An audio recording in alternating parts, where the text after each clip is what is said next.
गरम है मैदानी सियासत। मेरे खिलाफ साजिश हुई है, झूठ बोला। कौन है कौम और मुल्क की जरूरत? किसने की आइन से बगावत? जहर पिलाया गया, शहीद किया गया। इन्होंने मुझे यहाँ किडनैप किया हुआ है, जबरदस्ती रखा हुआ है। आपका अपना प्रोग्राम तकरार दे रहा है आपको बहस और तकरार करने का मौका। गरीब आदमी सिर्फ यही काम कर रहा है, बच्चे पैदा कर रहा है, बाकी कुछ नहीं कर रहा। तो सिलेक्ट हुए उनको नहीं पता हम सिलेक्ट हो चुके हैं, वो तस्लीम नहीं कर रहे कि हम सिलेक्ट हो चुके हैं। तो आवाम को बेवकूफ तो नहीं बना सकते। वो कह रहे हैं कि वोट को इज्जत दो का बयानिया कहाँ चले जाएगा, दफना देंगे। देखते रहिए तकरार कनाडा से बराह रास्त समीना जबीन के साथ मंडे टू फ्राइडे 9 बजे से 11 बजे तक सिर्फ आवाज एंटरटेनमेंट पर।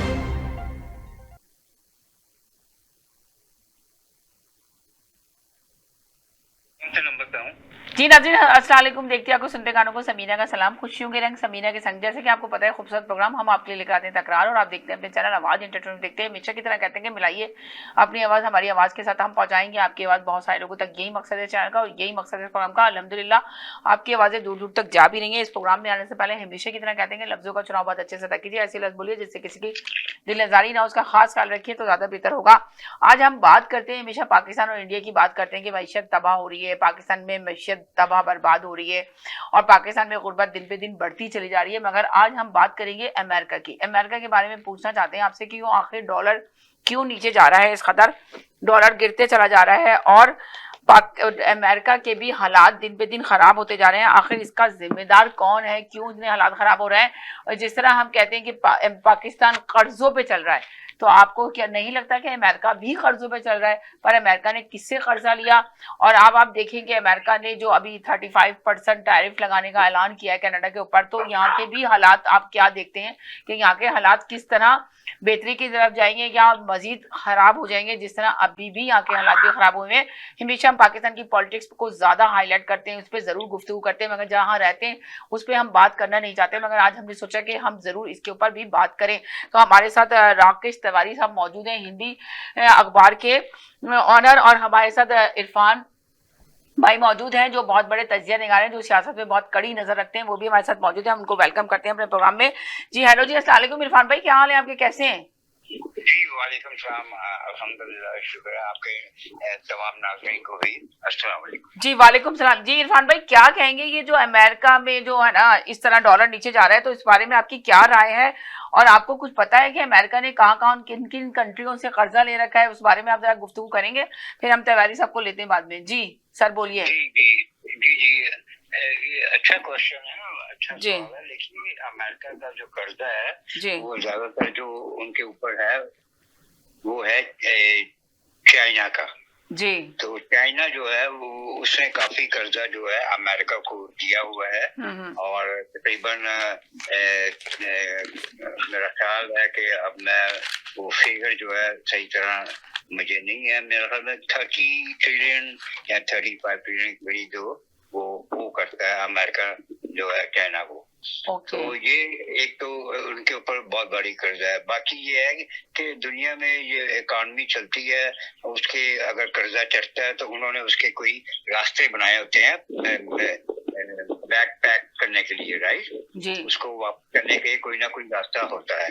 तो अमेरिका की जो खुशकिस्मती ये है कि इसका जो पेट्रोल है, जो पेट्रो डॉलर है, राइट, यानी कि दुनिया में कहीं भी जो ट्रेड होती है पेट्रोल की वो अमेरिकन डॉलर्स में की जाती है। तो इनके डॉलर के अंदर ये फायदा होने की वजह से इनके जो कर्जे हैं वो इनके लिए कोई कर्जा नहीं लगता। और प्लस एक और चीज होती है कि आप अपने मुल्क में करेंसी जो है, मैं आपको जो बता रहा हूँ कि वो छाप सकते हैं जितनी कि आपके पास सोने की वो खपत यानी कि स्टॉक हो जैसा ना, तो उस हिसाब से आप अपनी करेंसी को मार्केट में वैल्यू कर सकते हैं। तो क्योंकि उसकी जांच पड़ताल इंटरनेशनल लेवल पे होती है, लेकिन अमेरिका को माई बाप है, पूरी दुनिया का चौधरी है, तो इससे कौन पूछेगा कि भाईजान आपके पास कितना सोना स्टॉक में पड़ा हुआ है, आप कितनी करेंसी छाप रहे हैं। तो ये तो अपनी करेंसी जो है वो छाप देते हैं। बहरहाल ये है कि ये हालात सदा ऐसे नहीं रहते। आपने बिल्कुल सही कहा कि ऐसा ये डिक्रीज की तरफ जाते हैं। राइट, आप कब तक किसी के साथ खेल सकते हैं और कितनी देर तक किसी चीज की पावर आप रख सकते हैं दुनिया में। हर जो अरूज है समीना जी, उसको जवाल है, तारीख बताती है कि उसको जवाल आया है। तारीख में आप देखिए बड़े बड़े एम्पायर खड़े हुए, उनके अरूज आए और फिर वो जवाल की तरफ चल पड़े। तो यही हाल इस वक्त अमेरिका का है जो मुझे नजर आ रहा है, और मेरे निगाह में शायद आप भी इस पर नजर रखे होंगी कि अब जो उसकी जो अरूज है ना वो डिक्लाइन की तरफ चलना शुरू हो गया। जबकि कहना चाहिए कि अमेरिका तो एक तरह से बहुत ज्यादा पावरफुल मुल्क समझा जाता था, और जब ट्रम्प आए थे तो ट्रम्प ने कितने बड़े बड़े वादे किए थे अपनी आवाम से भी, अपने अमेरिकन पीपल को भी बड़ी उम्मीदें थी जो ट्रम्प को उन्होंने सिलेक्ट किया, जो उन्होंने वोट दिए। मगर अभी देखा जा रहा है कुछ कि ट्रम्प की खुद की आवाम जो है ना ट्रम्प के फैसलों से मायूस नजर आ रही है। आपने भी नोट किया होगा जी। बात ये है कि आपने जो फरमाया ना कि ट्रम्प जो थे उन्होंने इलेक्शन कैंपेन में बहुत वादे किए, बहुत बातें बताई, और उन्होंने अपना जो आपको ये पर्सनैलिटी को पेंट किया हुआ है और जो पब्लिक को पता है वो है वो उनकी नेचर जो है वो ये कहती है कि मैं अमन पसंद हूँ, आई एम अ बिजनेसमैन।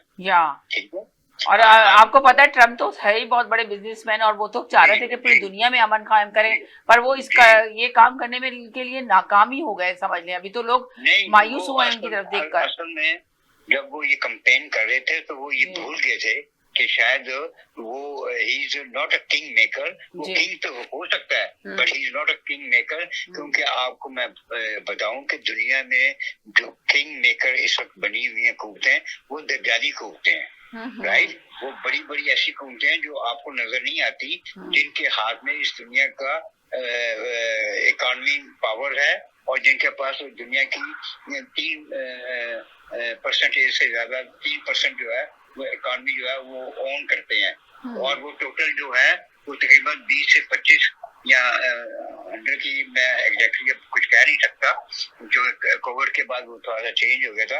ये फैमिलीज हैं जो ऑन करती हैं आपकी दुनिया की इकोनॉमी को। ये ध्यान में रखिएगा कि ये जो कंपनियां बड़ी बड़ी हैं, इनके जो इकोनॉमी के सिलसिला है, ये सारी उन कुव्वतों के पास हैं जो कि दज्जाली कुव्वतें हैं।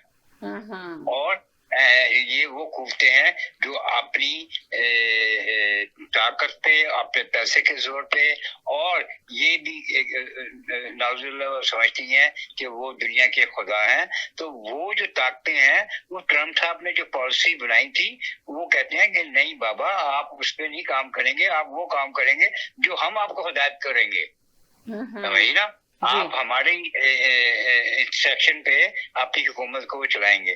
कोशिश की उन्होंने बीच में अमन पैदा करने की, लेकिन आपने देखा कि वो इतने कामयाब नहीं हुए यूक्रेन और रशिया की जंग को अमन में लाने के लिए। अभी ताज़ा उन्होंने 1 दिन पहले के 2 दिन पहले आपने देखा होगा उनका बयान कि उन्होंने नेटो वालों के साथ, नेटो ने अमेरिका से असला खरीदा यूरोपियन यूनियन के पैसों से, अमेरिका से, और यूक्रेन को दिया है जी। और साथ ही ट्रम्प साहब ने ये भी कहा है कि रशिया को, मिस्टर पुतिन को, कि आप 50 डेज के अंदर जंगबंदी करें।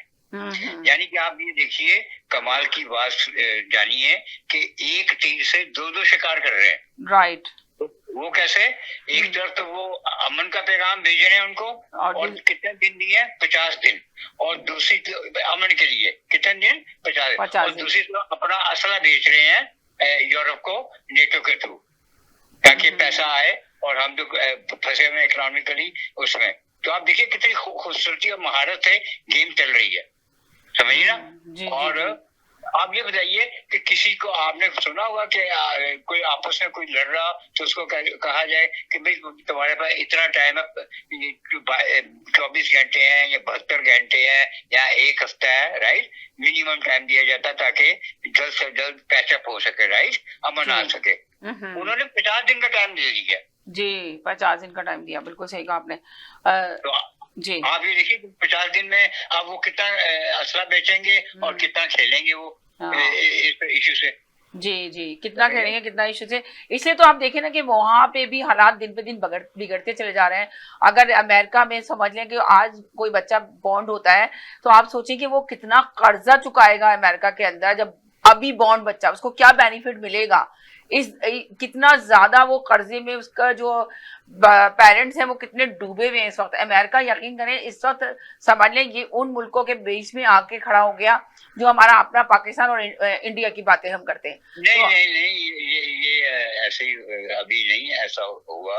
ये ना कहें कि हमारा मुल्क के बराबर वाकई वो अभी बहुत बड़ी ताकत है, इकॉनमी है। देखिए अगर बच्चे पे उनके कर्जा है ना तो उसके बच्चे को परवाह भी नहीं है, लेकिन हमारे बच्चे पर जो कर्जा है ना वो नजर आता है कि बेचारा कैसे भूख और प्यास से और क्लास से जिंदगी गुजार रहा है। मगर कहते हैं कि अगर यही हालात रहे, मेरा कहने का मकसद ये है कि मैं ये नहीं कह रही कि अभी चला गया पाकिस्तान इंडिया भी तो पाकिस्तान से तो खैर इंडिया भी बड़ा मुल्क है, मगर मैं एक जनरल मिसाल देना चाह रही हूँ कि ऐसा ना हो कि सेम वही हालात हो जाए जो हमारे अपने मुल्कों के हालात हैं। हम अपने मुल्कों के तो ला के हालात के बारे में बड़ी गुफ्तगू करते हैं और बहुत ज्यादा हम इस पर डिस्कशन करते हैं और लोगों की कॉल भी लेते हैं। तो हमने सोचा कि क्यों ना इस पे भी बात की जाए।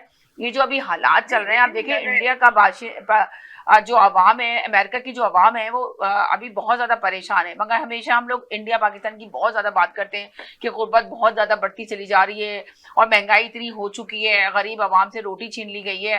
क्या कहते हैं, इंडिया में भी बहुत सारे सूबे ऐसे हैं जहाँ पे इसी तरह की गुर्बत के हालात हैं, जहाँ पे अवाम बहुत परेशान है, वहाँ पे भी। मगर हम कभी इन कंट्रियों की बात नहीं करते जहाँ पे हम खुद रहते हैं। कनाडा और अमेरिका हो गया, हम इसको समझते हैं कि यहाँ पे कोई गरीब नहीं है, जबकि यहाँ पे भी आप देखिए गुर्बत बहुत ज्यादा है। इस तरह देखा जाए तो बहुत सारे लोग हैं जो, यही बात आपको इन द बिगिनिंग कही थी कि जो अरूज होता है ना तो वो जवाल की तरफ जाता है। तो मैंने आपको कहा था इन द बिगिनिंग में कि जो अमेरिका है उसकी अब जवाल शुरू हो गया, वो डिक्लाइन की तरफ चलना शुरू हो गया, राइट। हालात उसके आपकी बात सही है कि इस नहज पे आ गए हैं कि अब उनके लिए अपने आप को संभालने के लिए कुछ बड़ा काम करना पड़ेगा, राइट।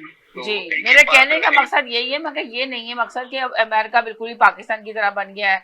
नहीं, अभी भी पावरफुल मुल्क है वो, नो डाउट। मगर एक मिसाल दी जाए थी, एक मिसाल के तौर पे।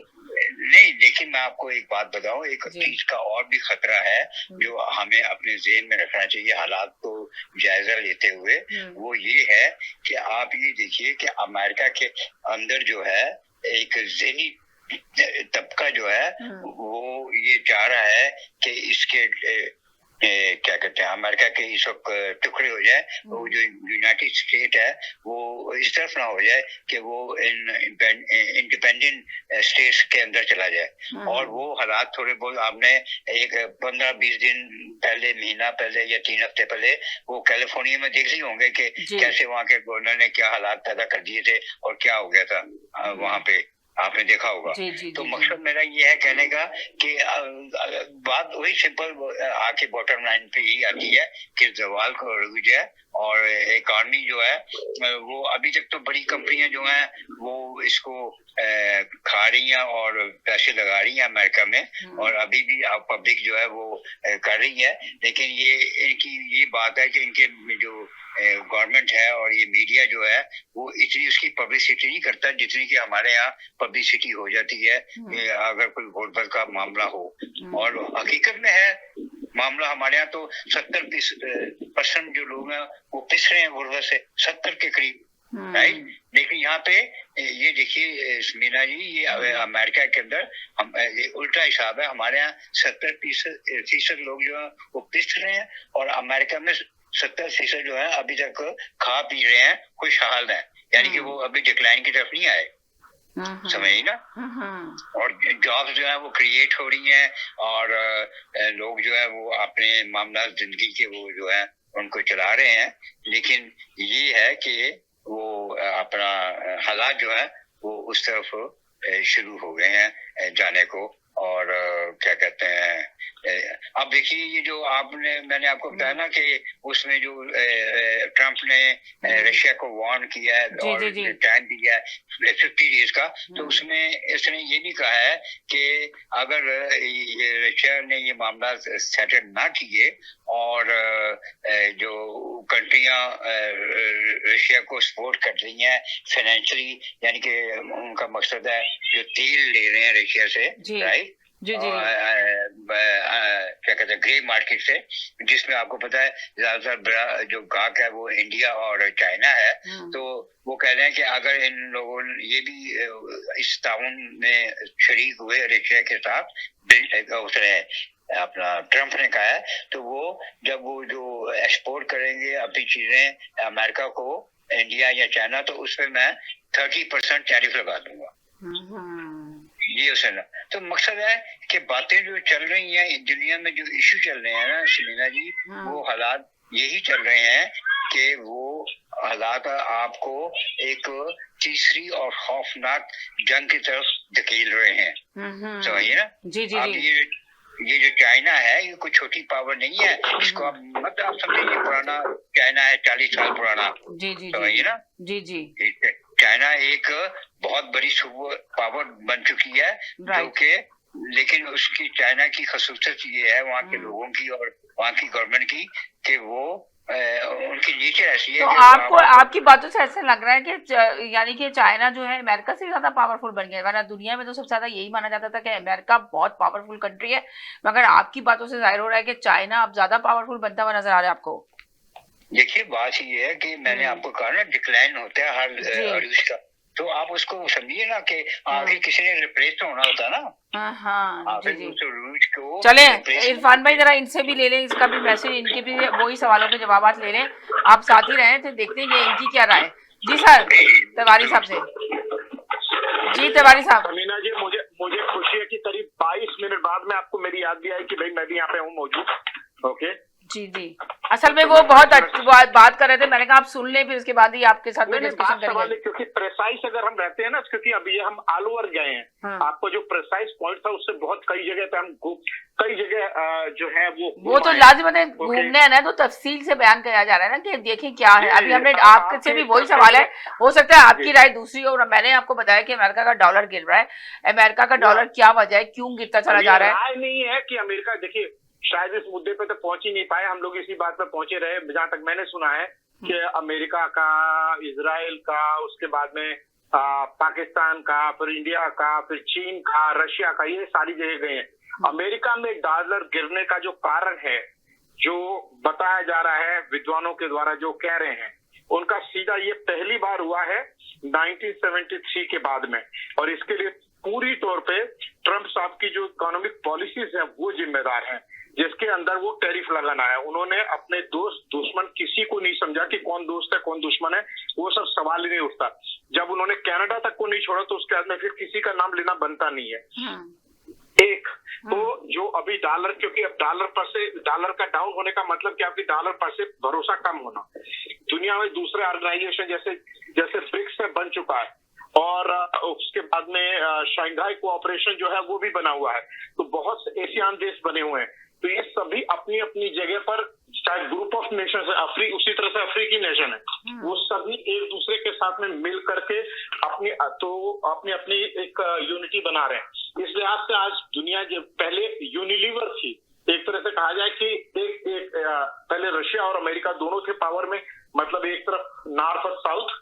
उसके बाद में अमेरिका जब आया, उसके बाद में रशिया के डाउन होने के बाद में अमेरिका इकलौता सुपर पावर बन गया और उसको चैलेंज करने वाला कोई नहीं रहा। लेकिन बीच में ऐसे डेवलपमेंट हुए हैं समीना जी कि दुनिया अब मल्टीपोलर हो गई है। अब कोई एक कंट्री अपने आप को कहे कि हम सुपर हैं, हम सब कुछ, हाँ ये भी सही है कि अमेरिका अभी इसी ढंग से एक्ट कर रहा है कि अमेरिका, स्पेशली ट्रम्प साहब, कि हमसे बड़ा, हमसे ताकत में कोई नहीं है। लेकिन यही जब आदमी किसी को भी देश को अगर घमंड हो जाए, अगर किसी इंसान को घमंड हो जाए, किसी ऑर्गेनाइजेशन को घमंड हो जाए, तो वहीं से उसके नीचे जाने का रास्ता शुरू हो जाता है।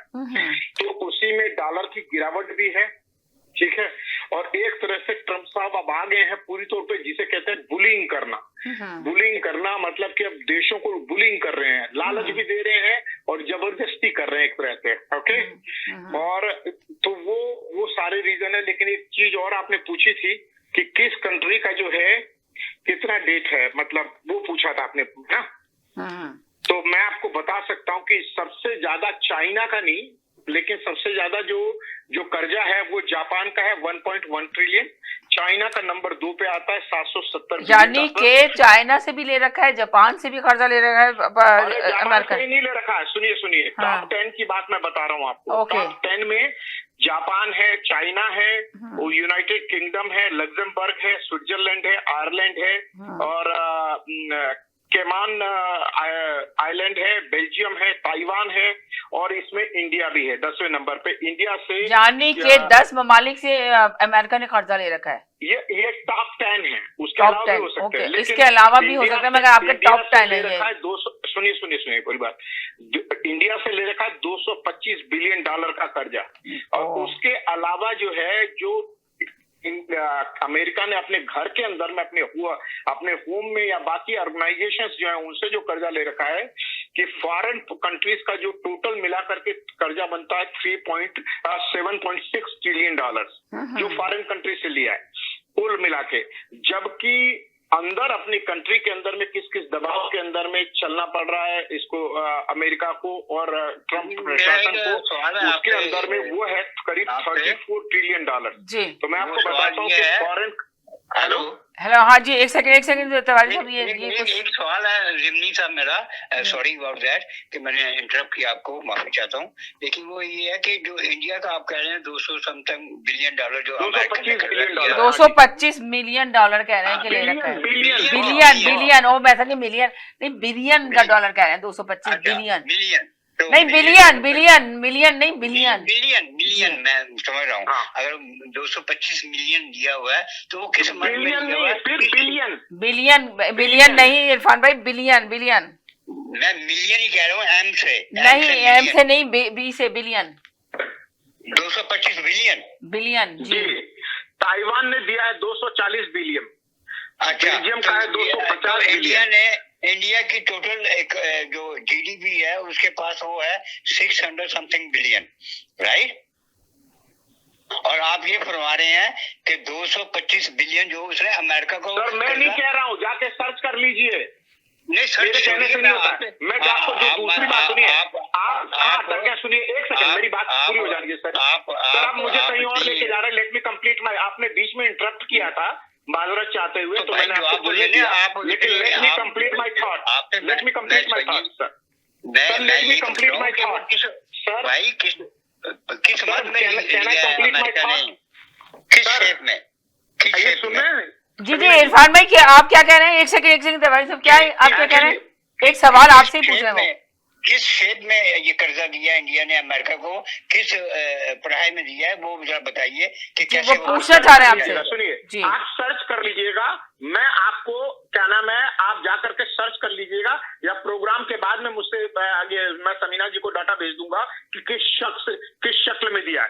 लेकिन हम हिंदुस्तान या भारत जो है वो 10वें नंबर आता। प्रॉब्लम मैं समझ रहा हूँ, आपको लग रहा है हिंदुस्तान ऐसे कैसे हो गया जो कि भारत, जो अमेरिका को कर्जा दे सकता है, लेकिन उसमें भारत ही नहीं है, ताइवान भी है, बेल्जियम भी है, ओके। उसके अलावा चाइना नंबर 2 पे आता है, पहले नंबर पे जापान आता है। ये मैं नहीं कह रहा हूँ, ये डाटा कह रहा है। मैं आपको उसके अलावा, ये तो सिर्फ 7 ट्रिलियन डॉलर है। ये कह रहे हैं कि डाटा कह रहा है कि सबसे पहले तो जापान आता है, फिर वो चाइना आता है, फिर इसके बाद कहीं जाके और तमाम यूनाइटेड किंगडम आता है, 10वें नंबर पे भारत आता है, ओके। और मैं आपको आगे जो बता रहा हूँ कि जो यूएस की डेट की आप बता रही हैं, आप कह रही थी, तो वो मैं आपको बताता हूँ, जो कि 34 ट्रिलियन डॉलर्स है।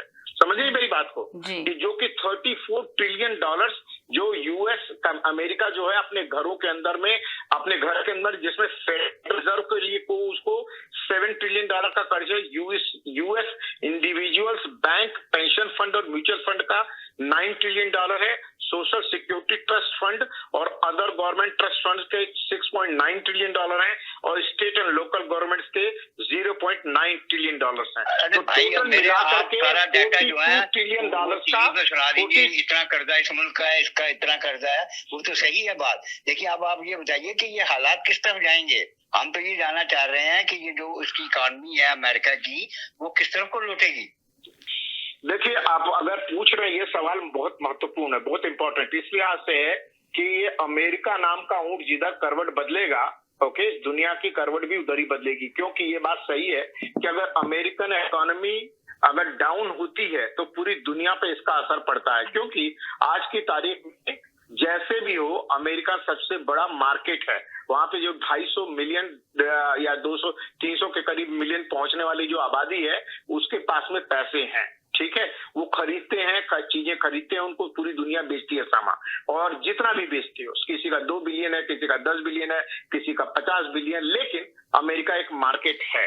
आज की तारीख में जो सिचुएशन है अब वो है रही कि अमेरिका माइनस वर्ल्ड या वर्ल्ड माइनस अमेरिका, तो पूरी दुनिया अमेरिका से बड़ी तो है ही सही, जिसमें करीब 350 बिलियन से ऊपर मिलियन से ऊपर जो है यूरोपियंस हैं, जो यूरोपियन यूनियन इकट्ठा हो रही है, अफ्रीकन नेशन अलग इकट्ठा हो रहे हैं, उसके बाद में इंडिया, चाइना और बाकी कंट्रीज भी।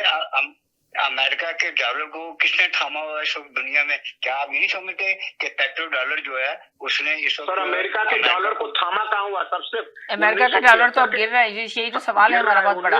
यही तो बात इन्होंने कही, 1973 के बाद में सबसे डाउन स्थिति में आया है, और उसके अंदर आखिर क्या वजह है? हम यही तो सवाल कर रहे हैं, अमेरिका का डॉलर क्यों गिर रहा है इतनी तेजी उसके से? रीजन से मैंने वही रीजन आपको बता रहा हूँ कि जो बाकी दीगर कंट्रीज हैं, वहां पर जब आप सबको एकदम टैरिफ लगाएंगे तो बाकी कंट्रीज क्या करेंगे?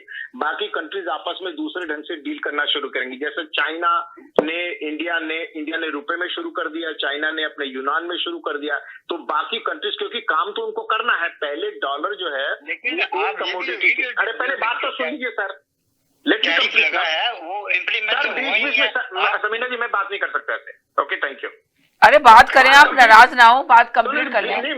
नाराजगी की बात नहीं है, वो भी आपसे सवाल ही पूछ रहे हैं, वो आपसे सवाल ही पूछ रहे हैं। आप अपनी ही बात करते हैं, ऐसे सवाल मैं नहीं दे सकता जवाब। मैं अपनी बात का एक सवाल पूछा, उसका उत्तर दे दूं, दूसरा सवाल उसके बाद में, पहले एक ही सवाल।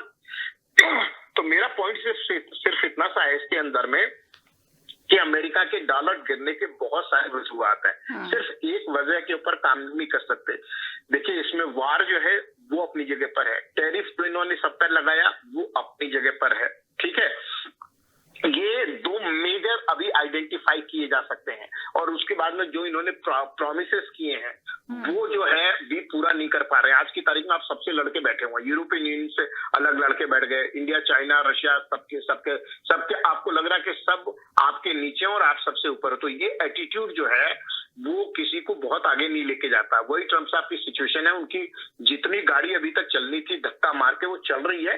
ओके, कुछ जो गरीब मुल्क हैं जिनके ऊपर यूएस दबाव बना सकता है, उनके ऊपर दबाव बना के कुछ चीजें कर लेगा, लेकिन जैसे वो चाइना पे दबाव नहीं बना पाया, इंडिया पे दबाव नहीं बना पाया, रशिया पे दबाव नहीं बना पाया, और यूरोपियन यूनियन के ऊपर भी उतना दबाव नहीं बना पाएगा। तो अभी रस्साकसी चलेगी, लेकिन ये जान लीजिए दुनिया मल्टीपोलर हो चुकी है। अब वो खाली अमेरिका की धमकी से नहीं काम चलेगा, अमेरिका की धमकी से सब डर जाएंगे। कनाडा भी आज की तारीख में खड़ा हो रहा है। आज हम बाय कैनेडियन जो यहाँ पे कर रहे हैं, और कैनेडियन गवर्नमेंट भी अपना रास्ता तलाश रही। वो चाहती है कि देखिए अभी आज की तारीख में जो विमान है, जो हवाई बनते हैं, उसके ऊपर अमेरिका का एक उसका कब्जा है। हमारी कनाडा की बहुत बड़ी कंपनी है बम्बार्डियर, ठीक है, बम्बार्डियर, और उसको, लेकिन उसका मार्केट के अंदर बहुत कम है। 96% जो है वो फ्रांस की एरोस्पेस और अमेरिका की बोइंग के पास में, वो सबको दे रहा है। और ट्रम्प साहब जहां जहां जाते हैं बोइंग को साथ में लेकर के जाते हैं। तो ये चीजें हैं, अभी टर्मोइल है। हाँ, इसमें कोई शक नहीं कि दो ऐसे खतरनाक लोग जिनके पास में पावर भी है, जिनके पास एटॉमिक पावर है, अगर अमेरिका डायरेक्टली इन्वॉल्व हो, जो कि अमेरिका, मैं इरफान साहब की इस बात से एग्री करता हूं कि वो दो चीजें कर रहा है। वो एक चोर को कह रहा है चोरी कर, साहू को कह रहा है जिसके घर चोरी हो उसको कह रहा है जागता रहना, ठीक है, कोई हेल्प हो तो बताना मुझे। तो वो एक तरफ यूक्रेन को हथियार भी दे रहा है रशिया से डील करने के लिए, फिर उससे कह रहा है कि भाई ऐसा है शांति समझौता कर लो। तो लड़ाई और शांति दोनों एक साथ नहीं चल सकते। तो ये सिचुएशन है। रहा सवाल भारत का, भारत अपने मोहरे पूरे, जैसे आपने एक बात बीच में आई कि ये जो डॉलर के जो क्या नाम है 35% टैक्स लगाएंगे कि जो रूस से जो तेल खरीदेंगे, तो अभी इसके लिए ट्रम्प साहब को सबसे पहले यूरोप और अपने नाटो के जो दोस्त है उनके ऊपर लगाना पड़ेगा, ठीक है, 35%। उसके बाद में इंडिया और चाइना का नंबर आता है। और ऐसा कोई नहीं है कि देखिए छोटे देशों को जिनकी ज्यादा ताकत नहीं उनको बुला करके ऐसे वैसे किसी भी ढंग से ऊपर सकते बुलाते हैं, कभी लंच पे धमकाएंगे, कभी डिनर पे धमकाएंगे, कभी कहेंगे ऐसे मान लो, कभी वैसे मान लो, तो उनके गुण गाते हैं। लेकिन ना तो चाइना उनमें से है, न रशिया उसमें से है, न यूरोपियन यूनियन है, न फ्रांस है, न जर्मनी है। बहुत सारे ऐसे देश हैं जो कि खड़े रहते हैं, इंडिया उसी में से है, ठीक है। तो अभी नेगोशिएशन भारत के अपने चल रहे हैं और वो सर्टेन जब फाइनल होंगे तब बताएंगे। इसके पहले भारत को कोई डर नहीं है इस बात का, इतना बड़ा मार्केट है, आज दुनिया के नंबर 1 की आबादी बन गया है, तो उसको किसी चीज का डर नहीं है आज की तारीख में। अपनी इकोनॉमी इतनी बड़ी है कि वो अपने आप में लेके चल सकती। तो भारत और चाइना तो दोनों इस लेवल पर है, ठीक है। तो ये मेरा कहना है। चले आप बोले सर इरफान भाई आप। जी हाँ, नहीं ठीक है। बहरहाल बात ये है कि आप ये कहते हैं कि वो EU को, यूरोपियन यूनियन को ट्रम्प साहब ने कुछ नहीं कर सके। देखिए अभी मैंने आपको ताज़ा खबर दी है कि नेटो ने जो है असला खरीदा है USA से, और वो यूरोपियन यूनियन ने पैसे पे किए हैं, पता आपको? जी जी बिल्कुल पता है मुझे। मतलब है ये भाई साहब, ये बात चल रही है कि उनका अभी भी दहशत और उनकी डिमांड है वहाँ पे यूरोप में, और वो यूरोप वो तो रहेगा ही सही। सुनिए सर, ऐसा है कि यूरोप ने अपनी जो फैक्ट्री नहीं बनाई हथियारों की, सिर्फ जिस दो कंट्रीज ने की है वो है एक तो फ्रांस और एक ब्रिटेन ने थोड़ा बहुत काम किया है, थोड़ा बहुत। लेकिन मेजर जो है पूरा यूरोप डिपेंडेंट रहा अमेरिका पे, तो उनको अगर कुछ भी हथियार चाहिए तो अमेरिका के मोहताज होने। लेकिन अब वहां पे दूसरा उन्होंने शुरू कर दिया, इंटरनल ट्रेड उनकी बढ़ गई है और वो इस दिशा में जा रहे हैं कि अब हम अपने यहाँ हथियार बनाएं, अपने यहाँ फैक्ट्रियां बनाएं और आगे लेके चले, क्योंकि उनको भी महसूस हो गया कि ट्रम्प साहब जो है उनके जैसा कोई भी नेता एकदम हमारी चैन खींच देगा।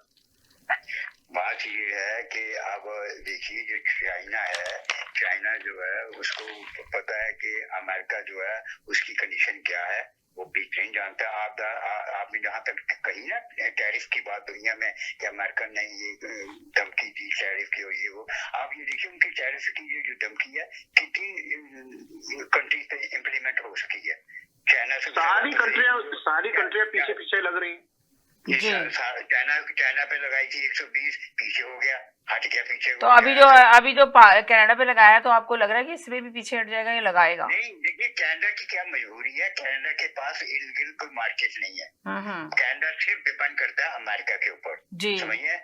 ये जो उन्होंने कहा ना कि कनाडा उभर रहा है, कनाडा कभी भी नहीं उभर सकता जब तक कि वो अमेरिका की मार्केट के ऊपर ना चल सके, क्योंकि हमारा जो सारा दारोमदार है वो अमेरिका के ऊपर ही है, हमारा अमेरिका के पे खड़ा है। कनाडा दूसरे मार्केट खोज रहा है, वो जा रहा है अफ्रीकन देशों की ओर, यूरोपियन यूनियन पे और इंडिया चाइना की ओर, जिसको हम मार्केट बढ़ा सके। अब हमारे पास मैन्युफैक्चरिंग भी इस तरह की नहीं है जैसा कि चाइना की लेबर की है प्राइस, वो हमारे यहाँ कनाडा में तो मुमकिन नहीं है, राइट। तो मकसद है, हालांकि देखिए ये मैं आपको एक मिसाल दे देता हूँ कि कनाडा में आप ये देखिए तेल कितना है, अमेरिका से ज्यादा तेल है कनाडा के अंदर, लेकिन क्या है उसकी जो कॉस्ट आती है रॉ ऑयल को निकाल के कन्वर्ट करने में, पेट्रोल में, वो मार्केट की प्राइस को बीच नहीं कर सकती।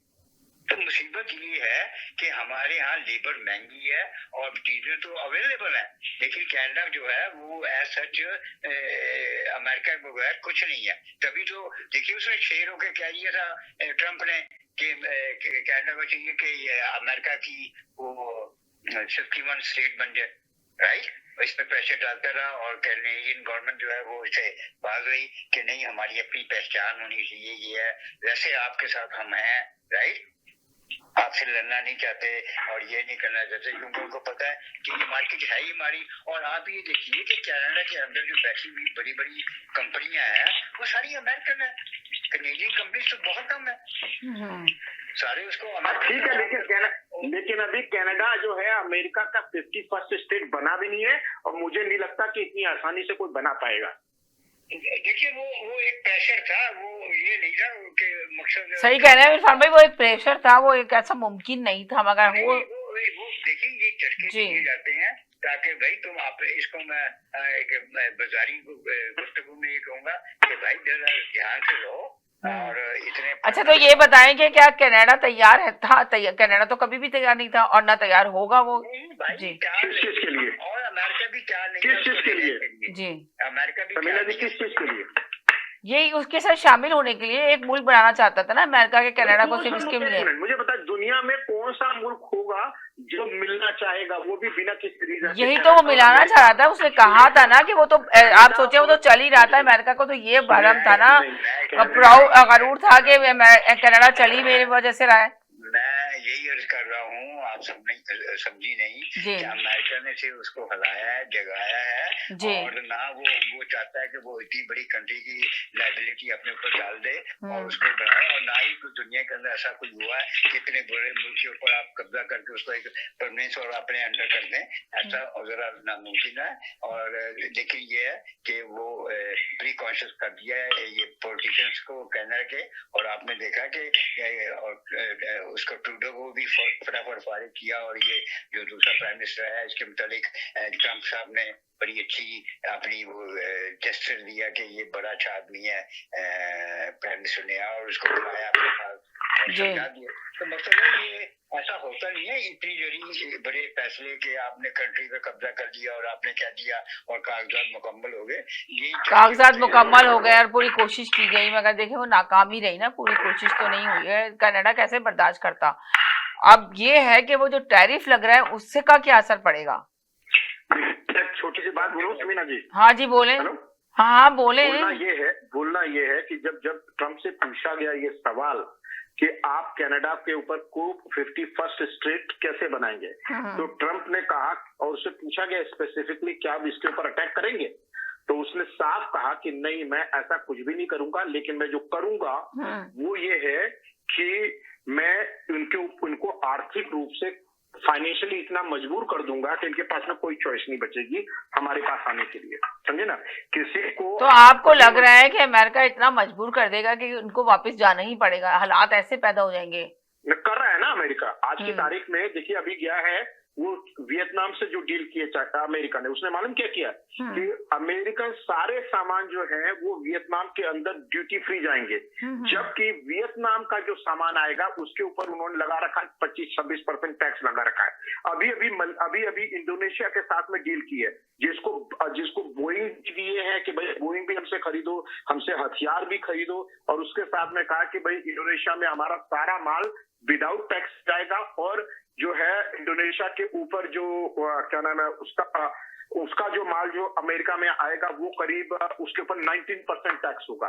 और वो वहां पे भी लोग कह रहे हैं कि भाई चलो पहले 35% 36% था, अब उसकी जगह पे सिर्फ आकर तो 19% हो गया है, क्योंकि वो भी एक्सपोर्ट करते हैं ओके अमेरिका को, तो सोचते चलो सब जोड़ घटाना गुणा भाग लग रहा है। लेकिन ट्रम्प में अभी इस टाइम पर ये आ गया है कि पूरी दुनिया का बुली जिसने सबसे हफ्ता वसूलना है कि भाई यहाँ से भी दो, यहाँ से भी दो, यहाँ से भी दो, कुछ जगह पे जहां जैसे हो जाए वो उनकी वैसे कोशिश है। सिर्फ मैं आपको इतना ही कह सकता हूँ, लेकिन सर्टेन कंट्रीज को वो सभी को दबा नहीं सकता। जी इरफान भाई आप क्या कहेंगे इस बारे में? रशिया है, यूरोपियन यूनियन है। जी इरफान भाई। जी नहीं सही कह रहे हैं, वो बात बिल्कुल सही है कि किसी को दबाना और इस तरह करना इतना आसान नहीं होता, लेकिन मजबूरियां कुछ की जाती हैं, और हम लोग भी कुछ इन हालातों वाकई में कनाडा के अंदर आप देखिए कि सवाल यहाँ पे ये पैदा होता है कि अभी जो मैंने जिस पे बात करना चाह रही थी कि अमेरिका एक बहुत बड़ा मुल्क समझा जाता था, एक पावरफुल आवाज पूरी दुनिया में समझा जाता था, और ट्रम्प जब आया था तो उसने कहा था कि पूरी दुनिया अभी भी समझा जाता है, मगर उसने ट्रम्प ने देखें ट्रम्प ने जो मानते हैं कि अभी भी खत्म नहीं माना जाता था, और लोग बहुत ज्यादा उसको कहते थे कि भाई वो पूरी दुनिया पे समझ लिए। ट्रम्प जब आया था तो ट्रम्प सिर्फ अमेरिका का सदर बन के नहीं आया था, बल्कि वो पूरी दुनिया का सदर बनना चाहता था। पर चाहता तो था चाहता था, बनना चाहता था, मगर बन नहीं पाया, इसलिए कि उसने देखें अभी भी चाहता है, अब नहीं अभी भी चाहता है मगर बन नहीं पाया ना, इसलिए कि लोगों को अभी इतराज हो गया है। अब आप ये सोचिए ना कि डॉलर नीचे गिर गया उसका, वरना आप तो सोचिए डॉलर तो आसमान से बातें कर रहा था, अमेरिका का डॉलर, अब अचानक क्यों डॉलर डाउन हुआ, सवाल यहाँ पे ये पैदा होता है। तो जिसकी वजह से मैं आप जो गलत, अगर आप कोई गलत फैसले लेंगे, देखिए आप अपने ऑर्गेनाइजेशन की हेड है समीना जी, अगर आप कुछ गलत फैसले लेंगी, क्योंकि अगर आप बहुत ज्यादा ओवर एग्रेसिव हो जाते हैं, समझ लीजिए अपने एडवर्टाइजर्स के साथ में, या लिसनर्स की परवाह नहीं करती हैं, जो कि आपके ब्रेड एंड बटर है सभी के, तो या किसी भी बिजनेस की बात कर ले, तो अमेरिका का बिजनेस ये था कि लोगों को साथ में लेके चलना, और उस हिसाब से अब उसने सबको, दोस्त हो या दुश्मन, सबको धमकाना शुरू कर दिया, जिसे कहते हैं ना कि एक ही छड़ी से सबको हाँकना शुरू कर दिया। तो एक समय तक में तो दुनिया कहती चलो ठीक है यार, अभी इस बेवकूफ की इसकी बात मान ही लेते थोड़े दिन के लिए, क्या फर्क पड़ता है, ठीक है जाने दो। और दुनिया इस ढंग से देख रही है कि बंदा 4 साल तक रहे, इस 4 साल तक किसी तरह से टाइम पास कर लो ऐसे वैसे करके, क्योंकि कंट्रीज को ज्यादा लंबे ढंग से सोच रहे हैं। एक दूसरे नंबर पे लेकिन उन्होंने ये भी महसूस कर लिया, जैसे कनाडा जैसे देश ने, कि भाई इसके ऊपर भरोसा नहीं किया जा सकता। तो पूरी दुनिया खाली ट्रंप को नहीं देख रही है, वो देख रही है कि ऐसी पॉलिसी एक बार बन गई तो इसमें मामले में दूसरे लीडर भी ऐसा ही कर सकते हैं। तो पूरी दुनिया, European union, Canada, India, China, Russia, African country, सब ये चाहते हैं कि भाई हमारी जो स्वतंत्रता है, हमारी जो फ्रीडम है, वो अमेरिका के हाथों गिरवी न रहे, क्योंकि वो तो कोशिश कर ही रहे हैं, जैसे आपने कहा कि दुनिया का पूरा बादशाह बनने की, वो चाहते भी हैं कि बन जाएं, लेकिन और एक्ट भी ऐसे करें। लेकिन अभी सच्चाई ये है कि ये ख्वाब जो है ख्वाब ही रह जाते हैं, बिल्ली के भाग से छिलका हर टाइम पे नहीं छूटता, ये सच्चाई है जी। अच्छा, तो ये जी इरफान भाई आप क्या कहेंगे, आप तो कहते हैं तो ये सच्चाई है, उनकी देखो क्या उनकी क्या ओपिनियन होगी जी। बात ये है कि ये तो एक वॉर चल रही है इकोनॉमिकल दुनिया के अंदर, राइट, और अमेरिका इस वॉर पे अपने आप को लीडर समझ रहा है कि मैं हूँ, इस दुनिया को लीड कर रहा हूँ इकोनॉमिकल वॉर के अंदर, लेकिन वो शायद भूल जाता है कि नहीं, ऐसी बात नहीं है। अब आपकी वो धौंस और वो चीजें नहीं, चाइना भी एक बहुत बड़ी इकोनॉमिक पावर बन चुका है, समझिए ना, और यूरोप के पास भी पावर है, लेकिन क्या इतनी नहीं है इकोनॉमी पावर। लेकिन चाइना जो है वो तो एक साफ नजर आ रहा है, बहुत बड़ा चैलेंज है अमेरिका के लिए, समझिए ना। अब आप ये देखिए कि इंडिया भी जो है, जो बात हकीकत है कि वो इस वक्त 5वीं इकोनॉमी है दुनिया की, राइट, इसमें कोई शक नहीं है, उसने भी अपने आप को डेवलप किया है, जैसे भी किया, जो भी पॉलिसी रखी है। तो मकसद मेरा ये कहने का है, ये खाली एक महाज में लड़ाई नहीं हो रही दुनिया के अंदर, सिर्फ इकोनॉमिकली बॉर्डर जो है वो ही नहीं खुले हुए, उन पे ही इतनी आर्गूमेंट्स और इतनी चीजें नहीं हो रही। हमें हमारा जो ध्यान है दोनों तरफ फोकस होना चाहिए, और आपके ये गेस्ट भी शायद इस चीज को मानेंगे। दूसरा जो फोकस है वो कभी ना भूलें, वो है जंग वाला, जो फिजिकली कन्वेंशनल वार है ना, उसका जो खतरा है वो टला नहीं है दुनिया से, वो बल्कि आप ये देखिए कि उसका जो क्या कहते हैं खतरा है ना, वो बिल्कुल आपने सही कहा इरफान भाई, वो खतरा भी टला नहीं है, वो खतरा वो तो सभी के सर पे मंडला रहा है। बहुत सही बात की आपने। उस कार्ड को ये पॉज कर लेते हैं टाइम भी, और इकोनॉमी वॉर की तरफ झुका देते हैं। एक्चुअली जो आपका मामला एंड होना ना, जो मुझे नजर आ रहा है, जब सब आदमी देखिए, जब हर घर के अंदर चौधरी होगा ना, तो फिर जो लड़ाई है ना वो बड़ी खौफनाक हो जाती है। आप भी चौधरी, मैं भी चौधरी, ये भाईजान जो है ये भी चौधरी, सब अपने आप को चौधरी समझने लगेंगे, तो फिर मामला जो है वो ठहरता नहीं है, समझिए ना। तो ये मुझे बड़े खौफनाक। वैसे इरफान साहब एक बात मैं कहूँ जस्ट लाइटर नोट के ऊपर, कि बाकी दुनिया तो बने या ना बने, लेकिन हिंदुस्तान और पाकिस्तान में तो चौधरी नाम के तो खानदान है जो अपने नाम के आगे लगाते हैं, नाम के पीछे लगाते हैं कि हम चौधरी हैं भाई। वहाँ तो अभी उन्होंने हमारे यहाँ तो लगाते हैं, तो हर लिहाज से। लेकिन मैं इतना जरूर कहूंगा, मैं कहूंगा ये चीज जरूर कहूंगा, जो कि आपका भी मकसद है समीना जी, और इरफान साहब भी अच्छी बात हुई, कि वो ये कि भारत, पाकिस्तान, बांग्लादेश, वो पूरा साउथ एशिया का पूरा जो इलाका है, उसको भी अपने इस लिहाज से सोचना होगा कि हम एक इकोनॉमिक टेरिटरी भी हैं, एक हम जियोग्राफिकल टेरिटरी भी हैं, तो हम ऐसा क्या करें कि एक दूसरे को तकलीफ दिए बिना, जैसे यूरोपियन यूनियन आज की तारीख में काम कर रही है, जी। वो एक ताकत बन करके नेगोशिएट कर रही है, इकट्ठे होकर के नेगोशिएट कर रहे हैं। तो ट्रंप जैसे से नेगोशिएट करने के लिए, या अमेरिका या ऐसी किसी भी बड़ी पावर से नेगोशिएट करने के लिए, हम लोग जो हम ख्याल लोग हैं, एक तरह की जमीन से आते हैं, एक तरह के कल्चर से आते हैं, और खाना पीना सब कुछ हमारे साथ में। तो अगर हमारे मुल्कों के जो सरबराह हैं, जो ये लोग जो है, इनको ये समझ में आ जाए कि भाई ये दुनिया बदल रही है, अभी तक जो बेवकूफियां करनी अब आगे करना बंद करें। और करना क्या है, कोई किसी को पकड़ करके रख लेना आपके, जिस तरह से अमेरिका कनाडा के बीच में बॉर्डर है, जैसे यूरोपियन यूनियन ने अपने सारे देशों के बीच में जो बना रखा है कि वहां फ्री आ सकते हैं, जा सकते हैं, बिजनेस कर सकते हैं, कुछ इस तरह की सोच अगर लेके चलेंगे तो मुझे लगता है कि आने वाली सदी जो है वो बहुत बेहतर होगी। माइनस चाइना, वो पूरा खित्ता, पूरा इलाका बहुत अच्छे ढंग से, बहुत एक अलग लेवल तक खड़ा हो सकता है। और कनाडा, जहां तक रहा सवाल है, कनाडा हमें ये सोचना होगा कि मैं ये बार बार कहूंगा हमारे हिंदुस्तानी दोस्तों से भी कि भाई कनाडा को हिंदुस्तान ने बहुत ज्यादा अहमियत नहीं दी है, जबकि देनी चाहिए। क्यों? नंबर एक, नॉर्थ अमेरिका का एक हिस्सा है, वो अमेरिका नहीं है। ओके, यहाँ पे लोग, यहाँ पे लीडर्स जो है वो सूझबूझ वाले हैं। ओके, ट्रंप जैसा अभी तक कोई लीडर यहाँ पे नहीं आया है और ना आएगा, मुझे लगता है। तो कैनेडियंस हर लिहाज से, अपने कल्चर से, अपनी बात, व्यवहार, डीलिंग करने, लेकिन पता है आपको कि कैनेडियंस हम सबसे सॉफ्ट माने जाते हैं, मतलब कि बहुत एटिकेट्स, बहुत बिहेवियर वाले, दूसरे लोगों की हेल्प करने वाले माने जाते हैं। जी जी जी जी। तो हमारे पास, और जिस कल्चर से आते हैं वहां पर भी हमारे लिए, हम वहां पर भी ऐसे ही है कि कोई अगर दरवाजे पे, कनाडा में तो खैर फिर भी अब कनाडा की जो है मुल्क, वो ज्यादा पुरअमन और क्या कहते हैं माना जाता है अमेरिका की बानिस्बत। अमेरिका में तो आप सोचेंगे, लोग कहते हैं कि कोई भी महफूज भी नहीं है वहाँ पे भी, जिस तरह पाकिस्तान की और इंडिया में दहशतगर्द घूम रहे होते हैं, इसी तरह वहाँ पे भी ऐसे लोग घूम रहे होते हैं। रात को वहाँ पे लेडीज निकल नहीं सकती है, कह रही है अमेरिका के अंदर। इस तरह के तो हालात हैं वहाँ के। तो मगर कनाडा में आप देखें कि इस तरह के हालात नहीं है अभी तक, हालांकि काफी खराब हो चुका कनाडा के भी हालात, मगर अभी तक उस नतीजे पर नहीं पहुंचे जिस तरह अमेरिका के हालात हुए हैं। क्या कहेंगे इरफान भाई आप इन हालात के ऊपर? देखिए, बात ये होती है कि किसी भी कंट्री के जो हालात खराब होते हैं ना, उसकी सबसे बड़ी रीजन इकोनॉमिकली वजह होती है।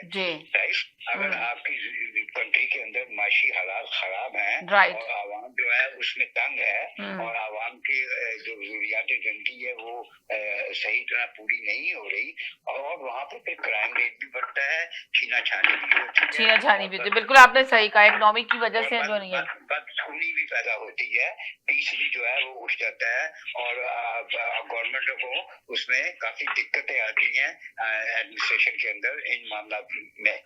मकसद ये है कि आपने जैसे ये पवारी साहब ने बात की है कि इंडिया, पाकिस्तान हो गया, बांग्लादेश हो गया, ये साउथ एशियन जो है कंट्रीज, भूटान, ये वो, नेपाल, इन कंट्रियों को एक जगह होके एक धरती के सोच के पॉजिटिव सोच रखनी चाहिए। प्रॉब्लम ये है कि आवामी सतह पे हमारे यहाँ जो आवाम है, आप हो गए, मैं हो गया, इंडिया पाकिस्तान की जो आवाम है, वो तो चाहती यही है कि पॉजिटिव तरीके से काम हो और हमें पॉजिटिव तरीके से इकोनॉमी अगर चलाई जाए तो ये खुशहाली के बड़े अच्छे दिन हम देख सकते हैं। लेकिन मुसीबत ये है समीना जी कि प्रॉब्लम ये है कि हम, हमारे ऊपर जो बैठे रूल कर रहे हैं वो ये नहीं चाहते। जी बिल्कुल सही कहा आपने। इरफान साहब एक छोटी सी बात मैं आपकी बात में ऐड करना चाहूंगा, अगर इजाजत दे तो। वो ये कि देखिए, अमेरिका का जो सॉफ्ट पावर माना जाता, सॉफ्ट पावर उनका था हॉलीवुड हमेशा से, जो कि अपनी फिल्में, अपने कल्चर को अपनी फिल्मों से, अपनी टीवी सीरीज से इलेक्ट्रॉनिक दुनिया में उन्होंने किया। अब आज की तारीख में देखा जाए तो हमारे हिंदुस्तान और पाकिस्तान दोनों के भीतर एक ऐसा कल्चर है जो कि दुनिया की सबसे बड़ी अगर फिल्म इंडस्ट्री मानी जाए तो वो आज की तारीख में हॉलीवुड नहीं है बॉलीवुड जिसे कहा जाता है। तो हमारे पास वो सॉफ्ट पावर मौजूद है। उसी के साथ में जो हमारे पास में जो जमहूरियत है, जो जिसे कहा जाए कि डेमोक्रेसी है और डेमोक्रेटिक जो उसूल है, कुछ कमियां हमारे यहाँ भी बहुत भयानक तौर पर है, जिसको मैं मानता हूँ कि हमारे लोगों को या जो हमारे नेता हैं उनको करनी होगी, ठीक करनी होगी। जिसमें करप्शन आता है, लोगों को कम और लोगों के साथ जो गलत चीजें होती हैं, उन सब चीजों में सिस्टम यहाँ का कहीं ना कहीं सीखना पड़ेगा लोगों को।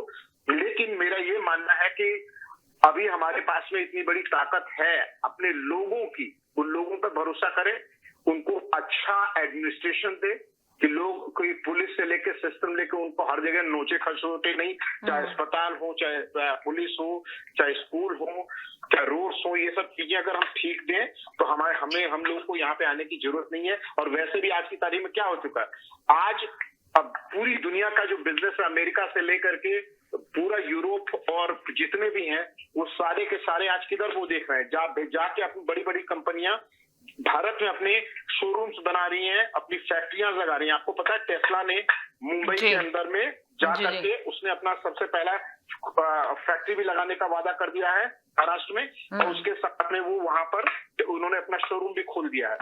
तो और आपको पता है दुनिया का सबसे अमीर आदमी जो है वो यही है जी, मिस्टर टेस्ट। ओके, तो ये इनका जो है, तो ये इस ढंग का अप्रोच रखेंगे तो पूरे इलाके में, देखिए हमारे लोग तो मेहनती हैं, चाहे हिंदुस्तान में हो चाहे पाकिस्तान में हो, हमारे मिजाज एक जैसे हैं, सोच एक जैसी है, बात एक जैसी है, खाना पीना है, कल्चर चीजें एक देखने जाएंगे तो वो भी ऐसी है। तो बिल्कुल मैं इरफान साहब की बात से सहमत हूँ कि कुछ इस ढंग से होना चाहिए, ताकि वहां पर जो है हम लोग हथियार खरीद करके एक दूसरे पर गोली खर्च करके ना करें, और बल्कि पुरअमन जिंदगी गुजारने का मैसेज होना चाहिए।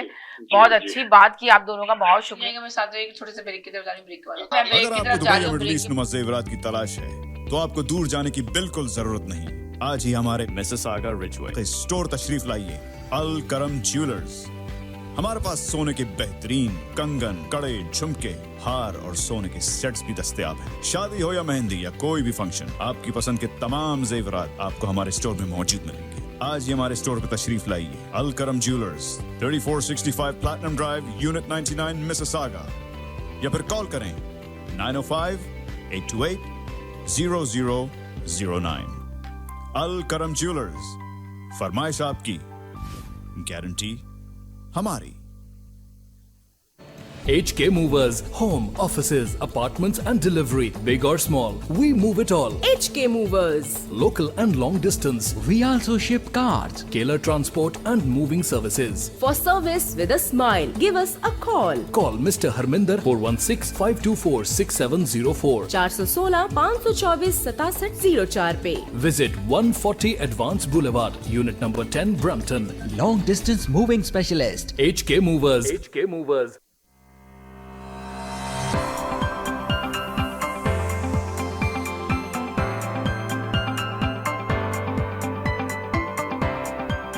The authentic flavors of South India at Saravanaa Bhavan.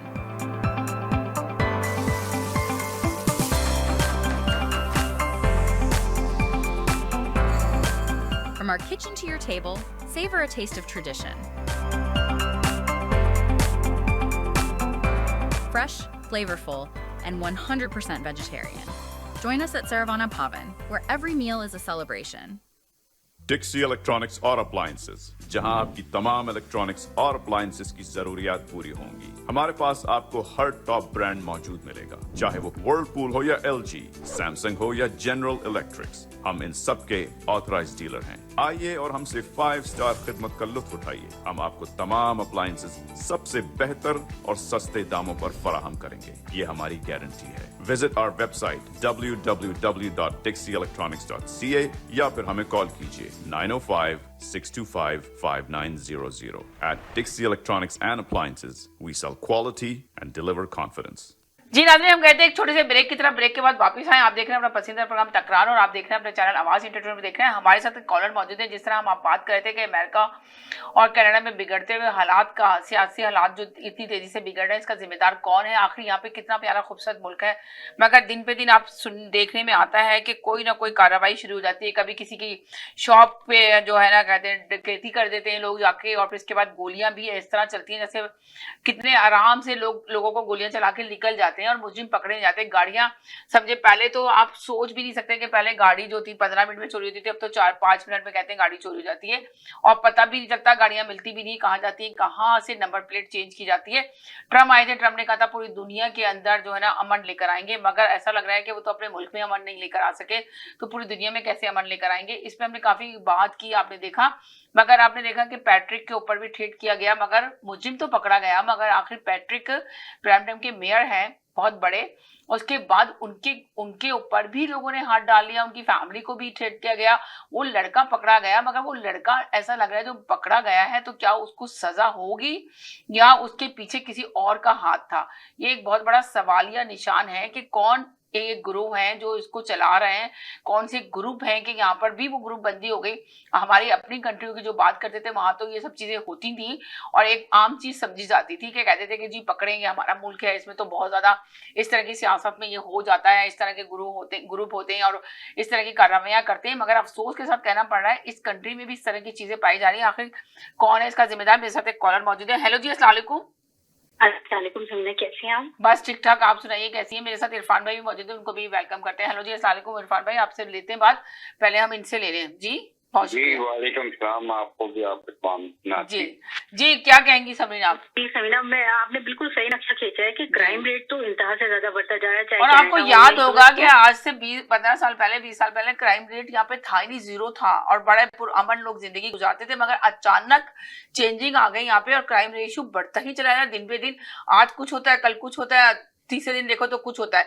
अब आप सोचिए ब्रैम्पटन का मेयर पैट्रिक ब्राउन, कितना बड़ा नाम है, उसके साथ इस तरह की वारदात हो गई और उसने किसने किया, वो पकड़ा तो गया, मगर हुआ क्यों? सवाल ये पैदा होता है, हुआ क्यों?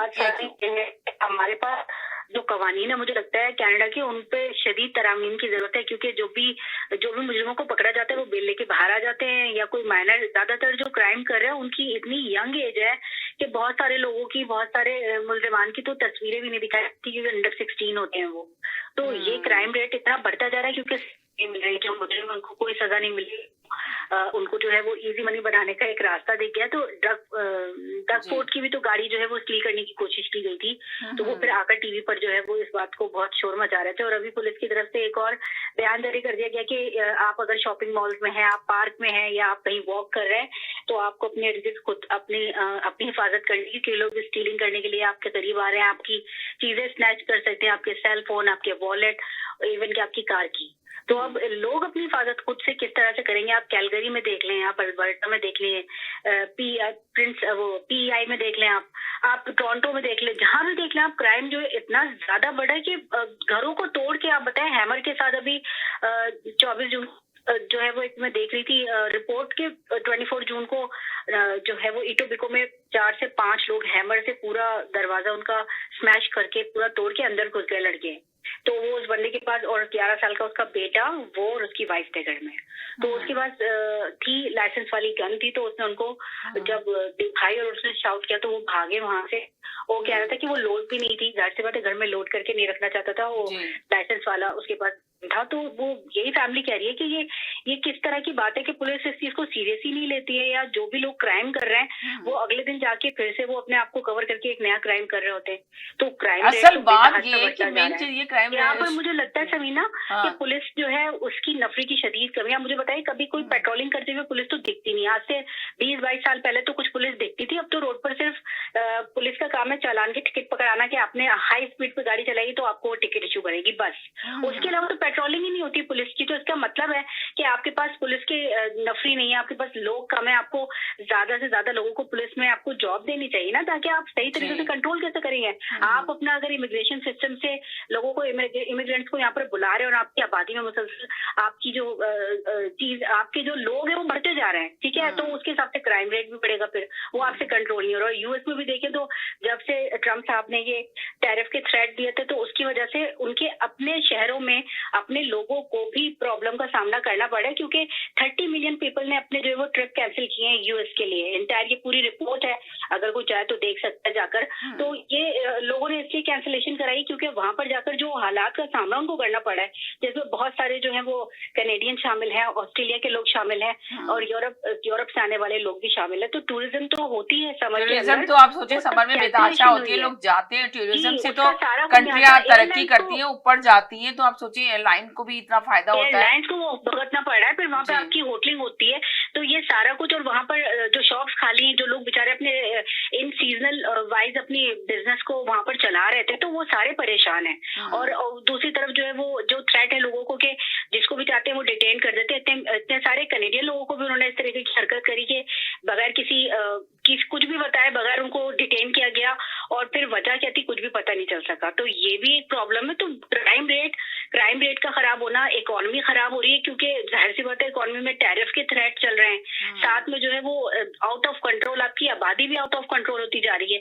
आप क्या करना चाह रहे हैं मुझे समझ नहीं आ रहा। हम सिर्फ अपने मुल्क को बैक होम पाकिस्तान में कहते हैं कि वहाँ पे सियासतदान जो है वो आवाम के लिए कुछ करना नहीं चाहते। अब तो लगता है कि इन मुल्कों के सियासतदान को भी किसी किस्म की कोई दिलचस्पी नहीं है अपने मुल्क की आवाम के साथ, और वो सिर्फ वोट तो ले लेते हैं, वोट दे भी देते हैं लोग वादों के ऊपर, लेकिन जब वो अपनी कुर्सियों पर बैठ जाते हैं तो उनको कुछ पता ही नहीं चलता।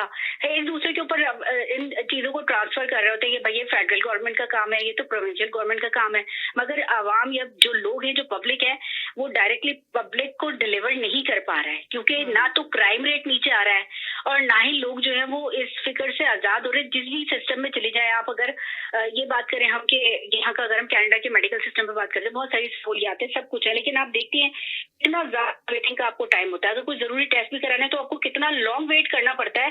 सम टाइम जो है वो लोग तंग आ जाते हैं, तो फिर यूएस में जाकर अपना ट्रीटमेंट ले लेते हैं कि यार हम इतनी लॉन्ग वेटिंग में कितनी देर तक हम इंतजार करते रहेंगे। तो इन चीजों को देखने की जरूरत है। सिस्टम कोलैप्स हो रहे हैं सब जगह के, लेकिन कोई भी उनको ठीक करने के लिए तैयार नहीं है। तो मैं तो इसमें खुशी महसूस करती हूँ कि आपने यहाँ के लोकल टॉपिक पर भी बात करने के लिए टॉपिक दिया है। हम लोग परेशान है। आप बताइए, रोज रात को आप सो रहे हैं, आपको ये थ्रेट है कि कोई भी आपके घर के अंदर आराम से अंदर दाखिल और आप ये देखिए कि लोग कहते हैं सिक्योरिटी कैमरे लगा लो, कैमरे भी लगा लो, कुछ लगा लो, उसका कोई फायदा ही नहीं है ना। एक बंदे ने, जी ये पूरी न्यूज है, कोई देख चेक कर सकता है कि उसके घर पर उसके नेबर ने हैमर से अटैक किया, उसकी चीजों को, उसकी तमाम प्रॉपर्टी को नुकसान दिया, लेकिन पुलिस कह रही है कि वो मेंटल हेल्थ प्रॉब्लम है। तो वो तो 4-4, 2-2, 5-5 हैमर लेके उसके डोर पे खड़ा हुआ, इतना बड़ा उसका घर था बंदे का। तो वो कंप्लेन लेके जाता, तो पुलिस कह रही है कि ये मेंटल हेल्थ है। तो अगर मेंटल हेल्थ भी है तो क्या वो इंतजार करे कि वो उसका मर्डर कर देगा जब तक फिर पुलिस जाएगी वहां पर और वो रिबन लगा देगी? तो पुलिस तो कोई काम ही नहीं कर रही है। पुलिस का डिपार्टमेंट कौन रन करता है, किसके अंडर में कौन लोग उसको चला रहे हैं, मुझे समझ नहीं आता। बिल्कुल आपने सही कहा कि एक घर के अंदर चोरी हुई, पूरा घर का। मैं कल रात की बात बताऊं आपको, मैं स्कार्बरो में रहती हूँ, तो एक बंदे ने इतनी, मैं समझती हूँ 300 से भी ऊपर उसने अपनी गाड़ी, BMW थी, उसने इतनी बुरी गाड़ी निकाली है जबकि सिग्नल बंद था। वो ब्रिज के जो वॉल होती है उससे टकराते टकराते वो बची और दूसरों को भी लपेट में लेता। बेतहाशा उसने तेजी से ड्राइव किया। आई डोंट नो कि वो चोर था, क्या था, कहाँ से आ रहा था। तो ये सारी चीजें देखने की। और अब उन्होंने एक अनाउंसमेंट करके वो जो इन्होंने कर दिया था कि भाई आप किसी भी गैस स्टेशन से जाइए और जाकर के आप वहां से जो है वो शराबें खरीद सकते हैं और नशा ले सकते हैं। कि क्या है तरीका? और फिर आप रिपोर्ट दे रहे हैं कि 80% कैनेडियन जो है वो नशे की हालत में गाड़ी चला रहे होते हैं। ऑब्वियसली जब आप कुछ इतना नशा करोगे तो फिर आपको तो दिमाग काम नहीं करेगा, आप जाके लोगों को मारोगे, एक्सीडेंट करोगे रोड के ऊपर। आए दिन अभी भी देख ले, रोजाना जैसे आप टीवी लगाते हैं 5 से 7 लोगों के तो मर्डर की खबर आ ही रही होती है, बाकी जो बेचारे रोड पे स्टक हो रहे होते हैं। तो आवाम को तो कोई डिलीवर करना नहीं चाह रहा।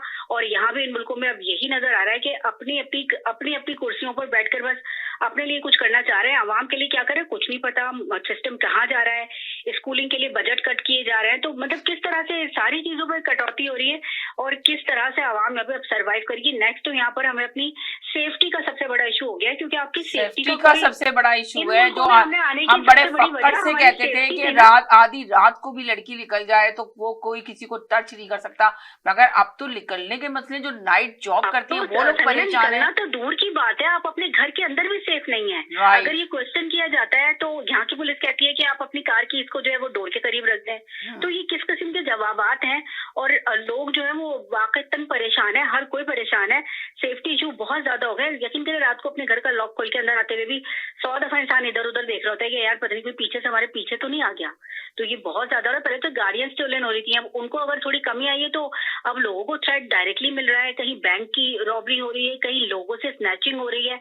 अभी मेरी एक जानने वाली है, तो उनके वो अपना फोन सेल कर रही थी, तो उस बंदी से कोई स्नैच करके भाग गया। उसने बुलाया होगा दिखाने के लिए, तो वो उसको लेकर ही भाग गया। वो उसके पीछे जाती भागने के लिए, क्या करती।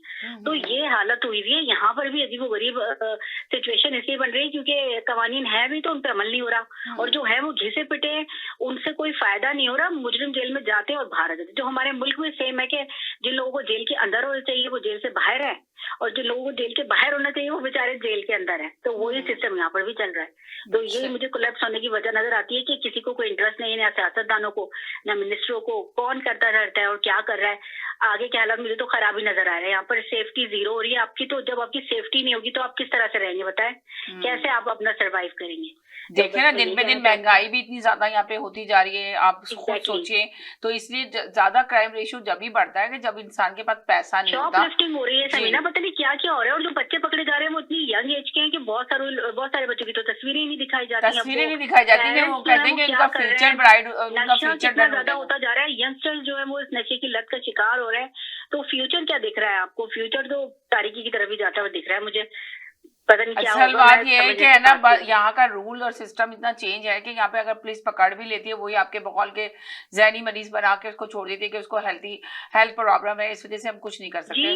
मेंटल प्रॉब्लम है, फायदा उठाता है और जुर्म इतना बड़ा करके चला जाता है। ये अंदाजा लगाए आप, ये तो सारी चीजें चल रही हैं। तो काफी मुश्किलात का लोगों को सामना करना पड़ रहा है, राइट। तो क्या कहते हैं, अभी आप ये देखिए कि हम लोग पाकिस्तान अपनी कंट्री को जब छोड़कर आए थे, हम इस कंट्री में आए थे, तो हमें लग रहा था कि ये कंट्री बहुत ज्यादा सेफ है और हर कोई सेफ नजर आता था और कोई भी ऐसे जुर्म करते हुए नजर नहीं आते थे। हमेशा हम ये कहते थे कि देखिए शुक्र है हम बहुत अच्छी कंट्री में आ गए, अल्हम्दुलिल्लाह हम यहाँ पे आ गए, ये हमारा मुल्क हो गया, हमारे बच्चे सेफ हैं, हम सेफ हैं। मगर अब तो जिससे सुनो वो कहता है कि जी हमारे घर डकैती हो गई और चोर आए भी, हमने कॉल भी की और कैमरे लगे थे, वीडियो भी गई और वीडियो में उन्होंने अपने मुंह इतने छुपा रखे थे और पता चल गया था उनको, कोई डिवाइस लेकर आए थे कि हमारी पैसे का कैश कहाँ रखा हुआ है, गोल्ड कहाँ रखा हुआ है। अंदाजा लगाएं कि वो बेचारे मजबूर थे, उनको शादी में जाना था और हम सोचते थे हम अपनी कंट्रियों में गोल्ड नहीं पहन सकते, मगर यहाँ पे हम आजादी से पहन सकते हैं। मगर अब तो यहाँ पे लग रहा है कि अब यहाँ पे भी सब गोल्ड घर में भी नहीं रख सकते, लॉकर में ही रखना है। और घर में रखते हैं तो कोई ना कोई डर होता है, खौफ होता है। ज़ाहिर घर से लोग जॉब कर रहे होते हैं, पूरी फैमिली घर में नहीं होती है, कभी कभी पूरी फैमिली बाहर होती है, बच्चे स्कूल में होते हैं, लेडीज अपनी जॉब पे होती है, जेंट्स अपने जॉब पे होते हैं। तो कोई भी आके वो देखता है कि वॉच करता है कि घर में के टाइमिंग क्या है इनकी फैमिली के, तो वो कोई भी कुछ कर सकता है, अंदाजा लगाएं। ये तो हाल हो गया यहाँ का। यही बात है। आज से 20 साल पहले तो एक दफा हम की लगाकर, मैंने की से दरवाजा खोला और हम की वापस निकालना भूल गए। यकीन करें पूरी रात हमारी की बाहर लगी रही और अगले दिन हमारे नेबर ने जो डोर को नॉक करके हमें वो की निकाल कर वापस करी सुबह सुबह। तो मुझे याद आया कि कीज मैंने की जो है वो लगाई तो थी, लेकिन उसको मैं निकाल के अंदर लेकर नहीं आई। अगर आप अब आज के जमाने में कर देंगे तो आप तो लुट पुट के बैठ जाएंगे और अगले दिन शायद लाशें मिल रही होंगी आपकी, जो हालात चल रहे हैं इस मुल्क में अब। तो यहाँ सेफ्टी का इशू बहुत ज्यादा है। बच्चों का भी देखिए, आप तो एजुकेशन डिपार्टमेंट में चले जाएं तो वहां पर भी इतना उन्होंने बजट पूरा लेस कर दिया, TDSB का क्या क्या मसाइल चल रहे हैं। और अब तो सेफ्टी के ऊपर बात हो गई तो आप सजाएं देना नहीं चाह रहे, ये तो बात ही नहीं हुई ना। अगर आप किसी को पकड़ेंगे और फिर छोड़ देंगे तो जाके फिर यही काम करेगा, वो फिर यही रिपीट करता रहेगा कि ये तो बहुत आसान है, किसी से स्नैचिंग करो, फिर मेंटल हेल्थ की प्रॉब्लम दिखा दो और उसके बाद वापस बाहर आ जाओ। तो ये खराब हो रहे हैं मामला बहुत ज्यादा। इसके ऊपर जरा गौर करने की जरूरत है। यहाँ का मुझे नहीं पता, लोग मैं परेशान हूँ, वोट भी लेने आते हैं तो जब उस वक्त भी लोग सवाल नहीं करते कि भैया आप वोट ले रहे हैं तो आप सेफ्टी के लिए क्या करेंगे, क्या नहीं करेंगे। कुछ भी हमें नहीं पता कि क्या प्लानिंग हो रही है, क्या नहीं हो रहा। बस जैसे तैसे जो है वो कंट्री चल रहा है। आप अगर ग्रोसरी प्राइसेस पे देखें तो उसमें भी कितना डिफरेंस आ चुका है। हर चीज महंगी हो चुकी है, हर चीज महंगी प्राइस ऊपर जा चुके हैं। कपड़े खरीदना अगर आप जाएं तो जनरली शॉपिंग करने में आप यकीन करें कि पता नहीं चलता आपको कितने सारे आपके पैसे खर्च हो जाते हैं अगर आप सिर्फ कपड़े ही ले रहे हो तो बहुत सारी चीजों में फर्क आता जा रहा है। और इकोनॉमी की बात करें तो जब से टैरिफ के थ्रेट हुए तो हर चीज के प्राइसेस में जो है वो टैरिफ लगा या नहीं लगा वो एक अलग कहानी, मगर प्राइसेस वैसे हाई हो चुके हैं। तो इंसान जो है यहाँ पे भी सर्वाइवल इतना आसान नहीं रह गया। और अब ये जो सेफ्टी इशू आ रहे हैं ये बहुत बड़ा मेजर ये सबसे मेजर प्रॉब्लम है। आप सोचें ये मेजर प्रॉब्लम है। अब आप सोचें ना आम आदमी अगर जब मेयर नहीं रेफरेंडम का इतना बड़ा मेयर को नहीं छोड़ा तो फिर आम आदमी की क्या हैसियत होगी? अंदाजा लगाए उनकी फैमिली के ऊपर हाथ डाल दिया। मानते हैं कि वो पकड़ा गया, मुजरिम पकड़ा गया, मानते हैं मुजरिम फौरन पकड़ा गया, पर कोशिश तो की लोगों को डिपोर्ट करना चाहिए ना जी। और ऐसे कोशिश क्यों की? उसने कोशिश क्यों की? इतने बड़े बंदे पे हाथ डालने की सोचे। मेयर है वो, एक बड़ा नाम है उसका, क्योंकि उसने भी ये पहचान लिया कि यहाँ के सिस्टम ऐसा है कि वो कुछ भी नहीं करेगा तो मेरा जो जी चाहे वो गुस्सा निकालूं या वाकई सच में थ्रेट करके कुछ कर दूं मैं। अभी आपने बताया डगफोर्ड की गाड़ी को भी स्टील करा जा रहा था जिसकी वजह से वो पकड़ा गया, मुजरिम तो पकड़ा गया मगर किया तो जा रहा है। तो अब सोचे कि इन लोगों पे हाथ डाल रहे हैं तो आम आदमी की जिंदगी में क्या क्या नहीं हो सकता। एग्जैक्टली बिल्कुल सही बात कह रही हैं आप। ये बहुत अपने दूसरे कॉलर चले जी इरफान भाई क्या कहेंगे आप? बिल्कुल खामोशी से सुन रहे थे बस। नहीं इरफान भाई बीच में कुछ बोलेंगे नहीं बोले जी इरफान भाई। जी मैं आप दोनों खवातीन की सुन रहा था जी और कुछ बातों पे इत्तेफाक किया और कुछ बातें तो आपने बड़ी खतरनाक तरीके से की हैं। ऐसे पेंट किया कनाडा को तो जैसे हम इराक और सीरिया में रह रहे हैं। अच्छा तो क्या मतलब क्या आपको क्या बात लगी? कैसी ऐसी क्या लगी बताएं? अरे आपने तो इस तरह पेंट कर दिया कि गली गली में क्राइम हो रहा है और ऐसा नहीं। हमने गली गली का नाम ही नहीं लिया, हमने तो ये कहा कि नहीं आप देखिए कुछ इलाके तो इतने ज्यादा वाकतन गली गली में क्राइम हो रहा है। कोई ऐसा मैं तो परेशान हूँ। ब्रैम्पटन में अगर आप जिक्र कर ले कोई जानने वाला ऐसा नहीं जिसके घर में चोरी नहीं हो। मैं आपको सीरियसली बताऊँ मैं आप लोग बोल रही थी तो मैं तो खामोशी सुन रहा था। आप काइंडली आप मुझे भी सुन लीजिए या आप अपनी राय दे दीजिए। जैसे आप समीना जी आप बात यह है कि सुनाइए जी। बात यह है कि क्राइम हो रहे हैं इसमें कोई शक नहीं है और उनकी रेशल्स भी हैं। और ये आपने जो कहा कि आज से 2-3 साल पहले क्राइम नहीं, ये भी 2-3 साल नहीं 10 साल पहले 15 साल पहले देखिए कितना पुरअमन मुल्क था। नहीं कोई पुरअमन नहीं था। परसेंटेज कम होती है हमेशा, याद रखिए। कोई भी माशरा जो है वो एग्जैक्टली वैसा नहीं होता जैसा कि मनोन आप की ख्वाहिश होती है। हर माशरे के अंदर अच्छाइयाँ और बुराइयाँ होती हैं, उनको देखा जाता है और हर किस्म के लोग जो है माशरे में आते हैं जाते हैं और हर सोच के लोग होते हैं। बात यह है कि ये क्राइम जो है ये हर मुल्क के अंदर होते हैं। आपने अभी कहा कि ब्रैम्पटन के मेयर के साथ ये हो गया तो आप मेयर तो एक छोटी सी चीज है। और भाई ट्रम्प को गोली मार दी थी, समझी ना? तो ट्रम्प को गोली मार दी थी वो तो सही है, वो खड़े थे। नहीं सही नहीं है ना बात। सही नहीं है, गलत है करा था। बड़े हौसला बड़ा किसने किया था? अरे आप बैलेंस कीजिए ना कि बात सुनिए कि बैलेंस। इरफान भाई सवाल यहाँ पे ये होता है आपने सही कहा ट्रम्प को मारी थी मगर आप ये देखें अमेरिका में अरे क्राइम होते हैं और क्रिमिनल जो है माशरे में होते हैं। कभी भी एलिमिनेटिंग ये लोग समझिए ना कि ये माशरे से खत्म हो जाए। एक सेकंड मैं कर ले रही हूँ जी बोले जी समझिए ना। और दूसरी बात जो बात सही है हमारी जो आपकी कि वो ये है कि जो एम्प्लॉइज है यानी कि जो इन्फोर्समेंट है हमारी पुलिस इन्फोर्समेंट उसके अंदर जो लोग सर्व कर रहे हैं पुलिसमैन उनकी जो रेशियो है वो बहुत कम है ना। और क्राइम आबादी के हिसाब से वो लोग कम है उनकी बढ़ती होनी चाहिए। और अच्छा बात ये है कि अब क्योंकि लोग कम है इन्फोर्समेंट में तो ये पुलिस डिपार्टमेंट के अंदर इन लोगों ने कैटेगरी बनाई हुई है क्राइम की जी।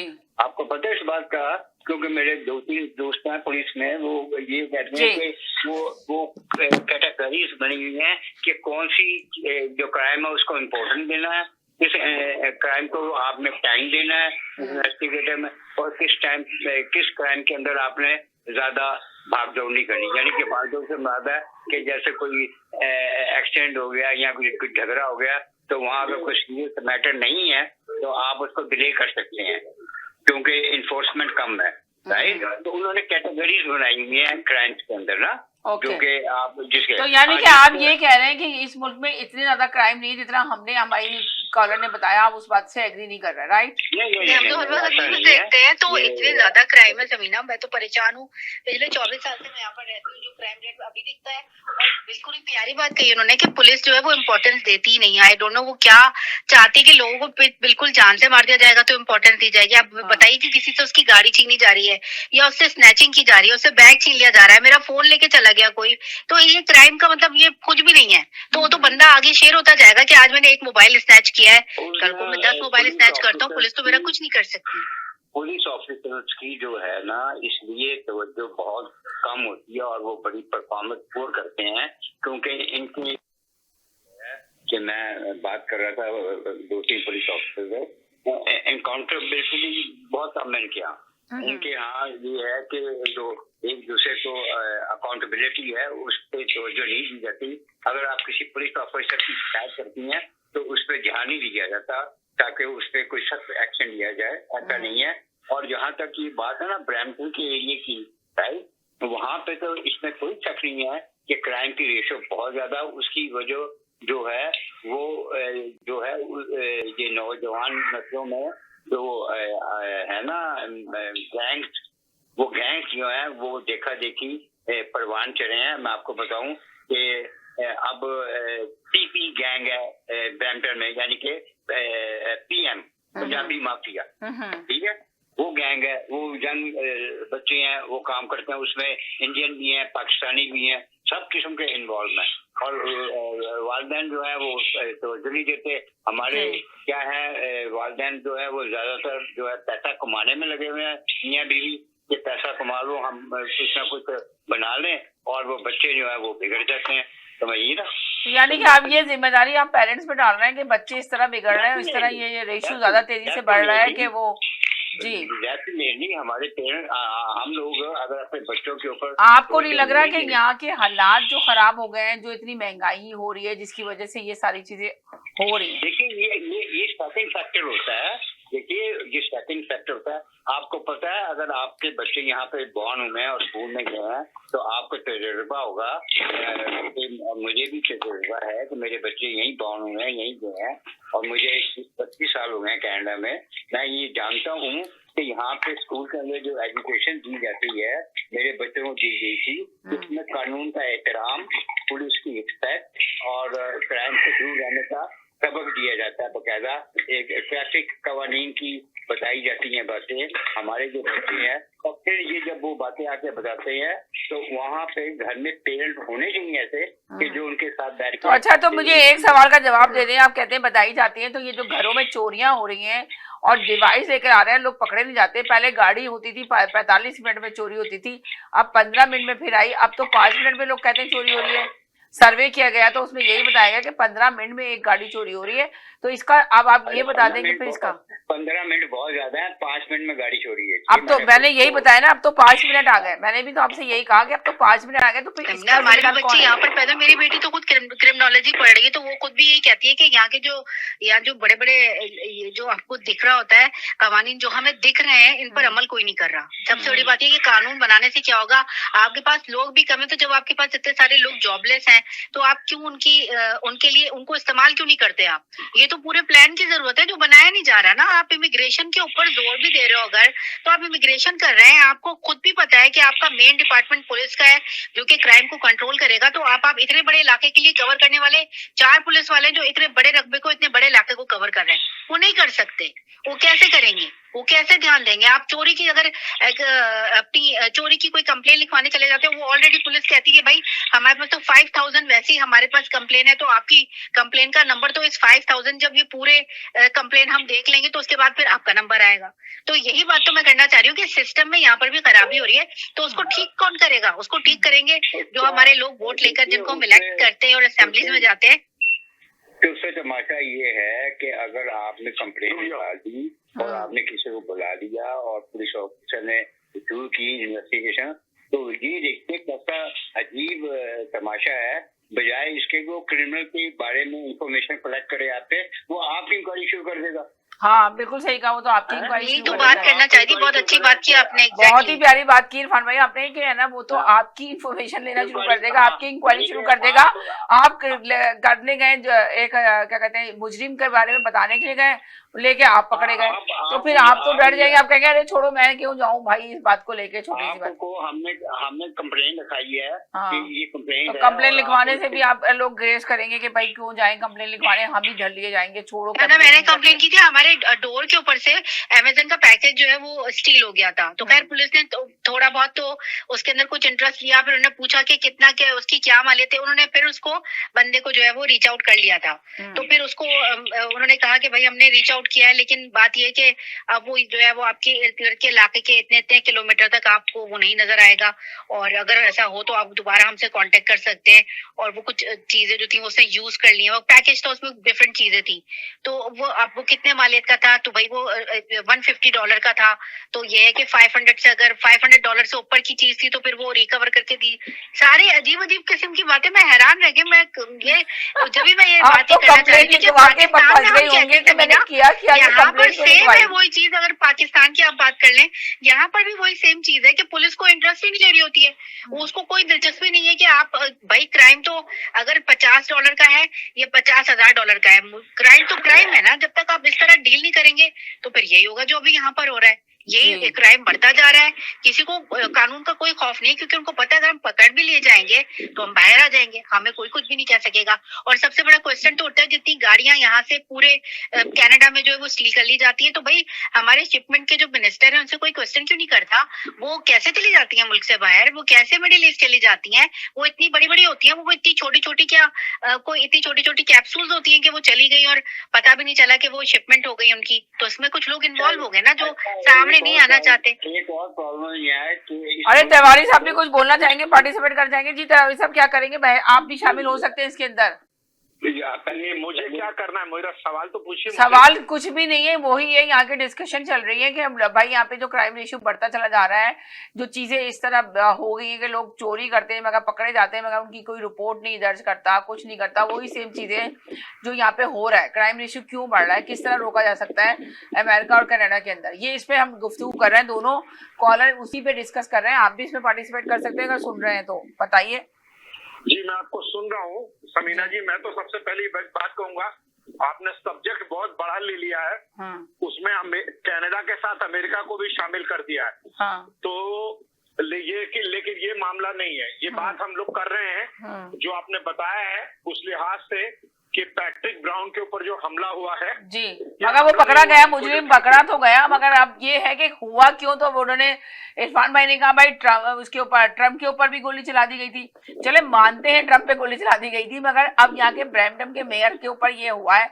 आखिर आप सोचे फिर आम आदमी के लिए के साथ क्या क्या नहीं हो सकता जब यहाँ के मेयर के साथ हुआ। एक बात मैं बताता हूँ कि वो उनको धमकी दी गई थी, तो ये समझिए कि इसमें कोई शक नहीं कि जो लोग यहाँ पर हैं उसके कई सारे रीजन है। उसमें एक लोगों का अपना फ्रस्ट्रेशन है, दूसरे नंबर पर उसके सामने वाले के साइकोलॉजिकल मेंटल इशू भी हो सकते हैं, क्योंकि मुझे नहीं देख लिया आप, यही सेम यहाँ पे ये सबसे बड़ी चीज आ जाती है। मेंटल इशू था जिसकी वजह से मुजरिम को पकड़ा भी जाता है तो छोड़ दिया जाता है मेंटल इशू के ऊपर।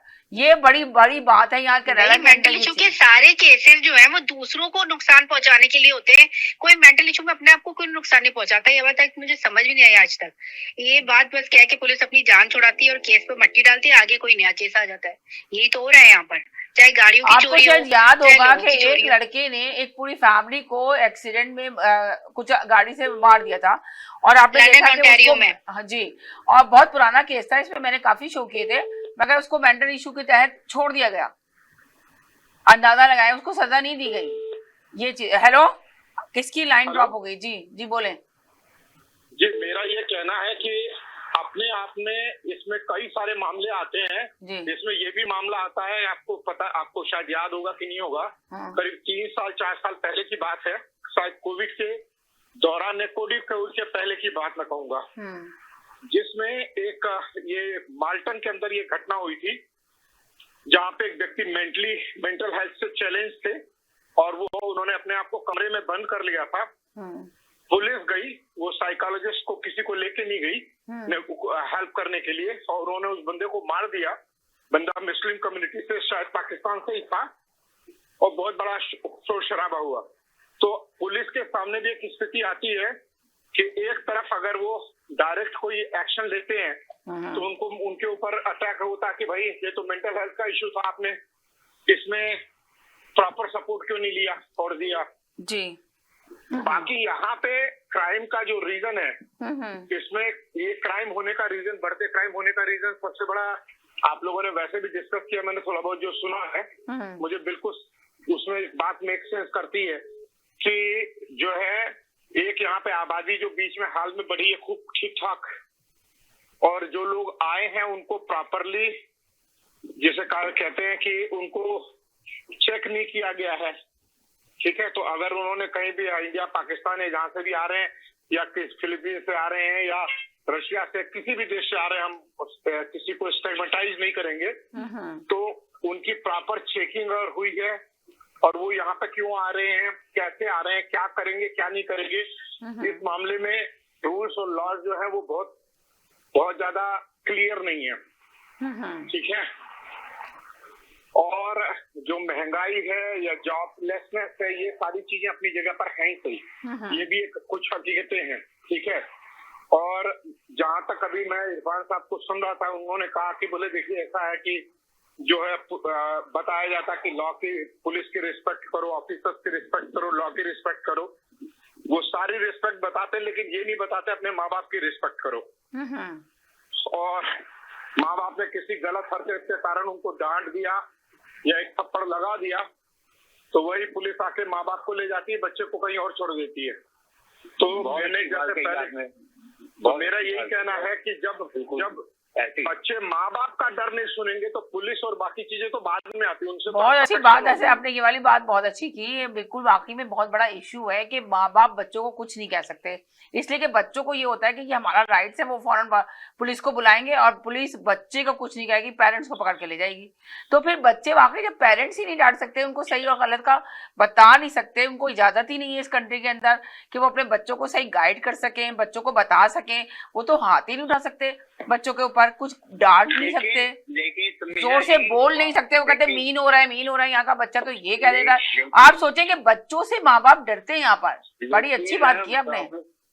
प्रॉब्लम ये है कि समीना जी के हमारे यहाँ माशरे में ये भी एक प्रॉब्लम है कि ठीक है माँ बाप की रिस्पेक्ट करो, लेकिन आप ये देखिए कि हम माँ बाप जो हैं हम कितने बिजी हैं कि अपने बच्चों को भी टाइम नहीं दे रहे हैं।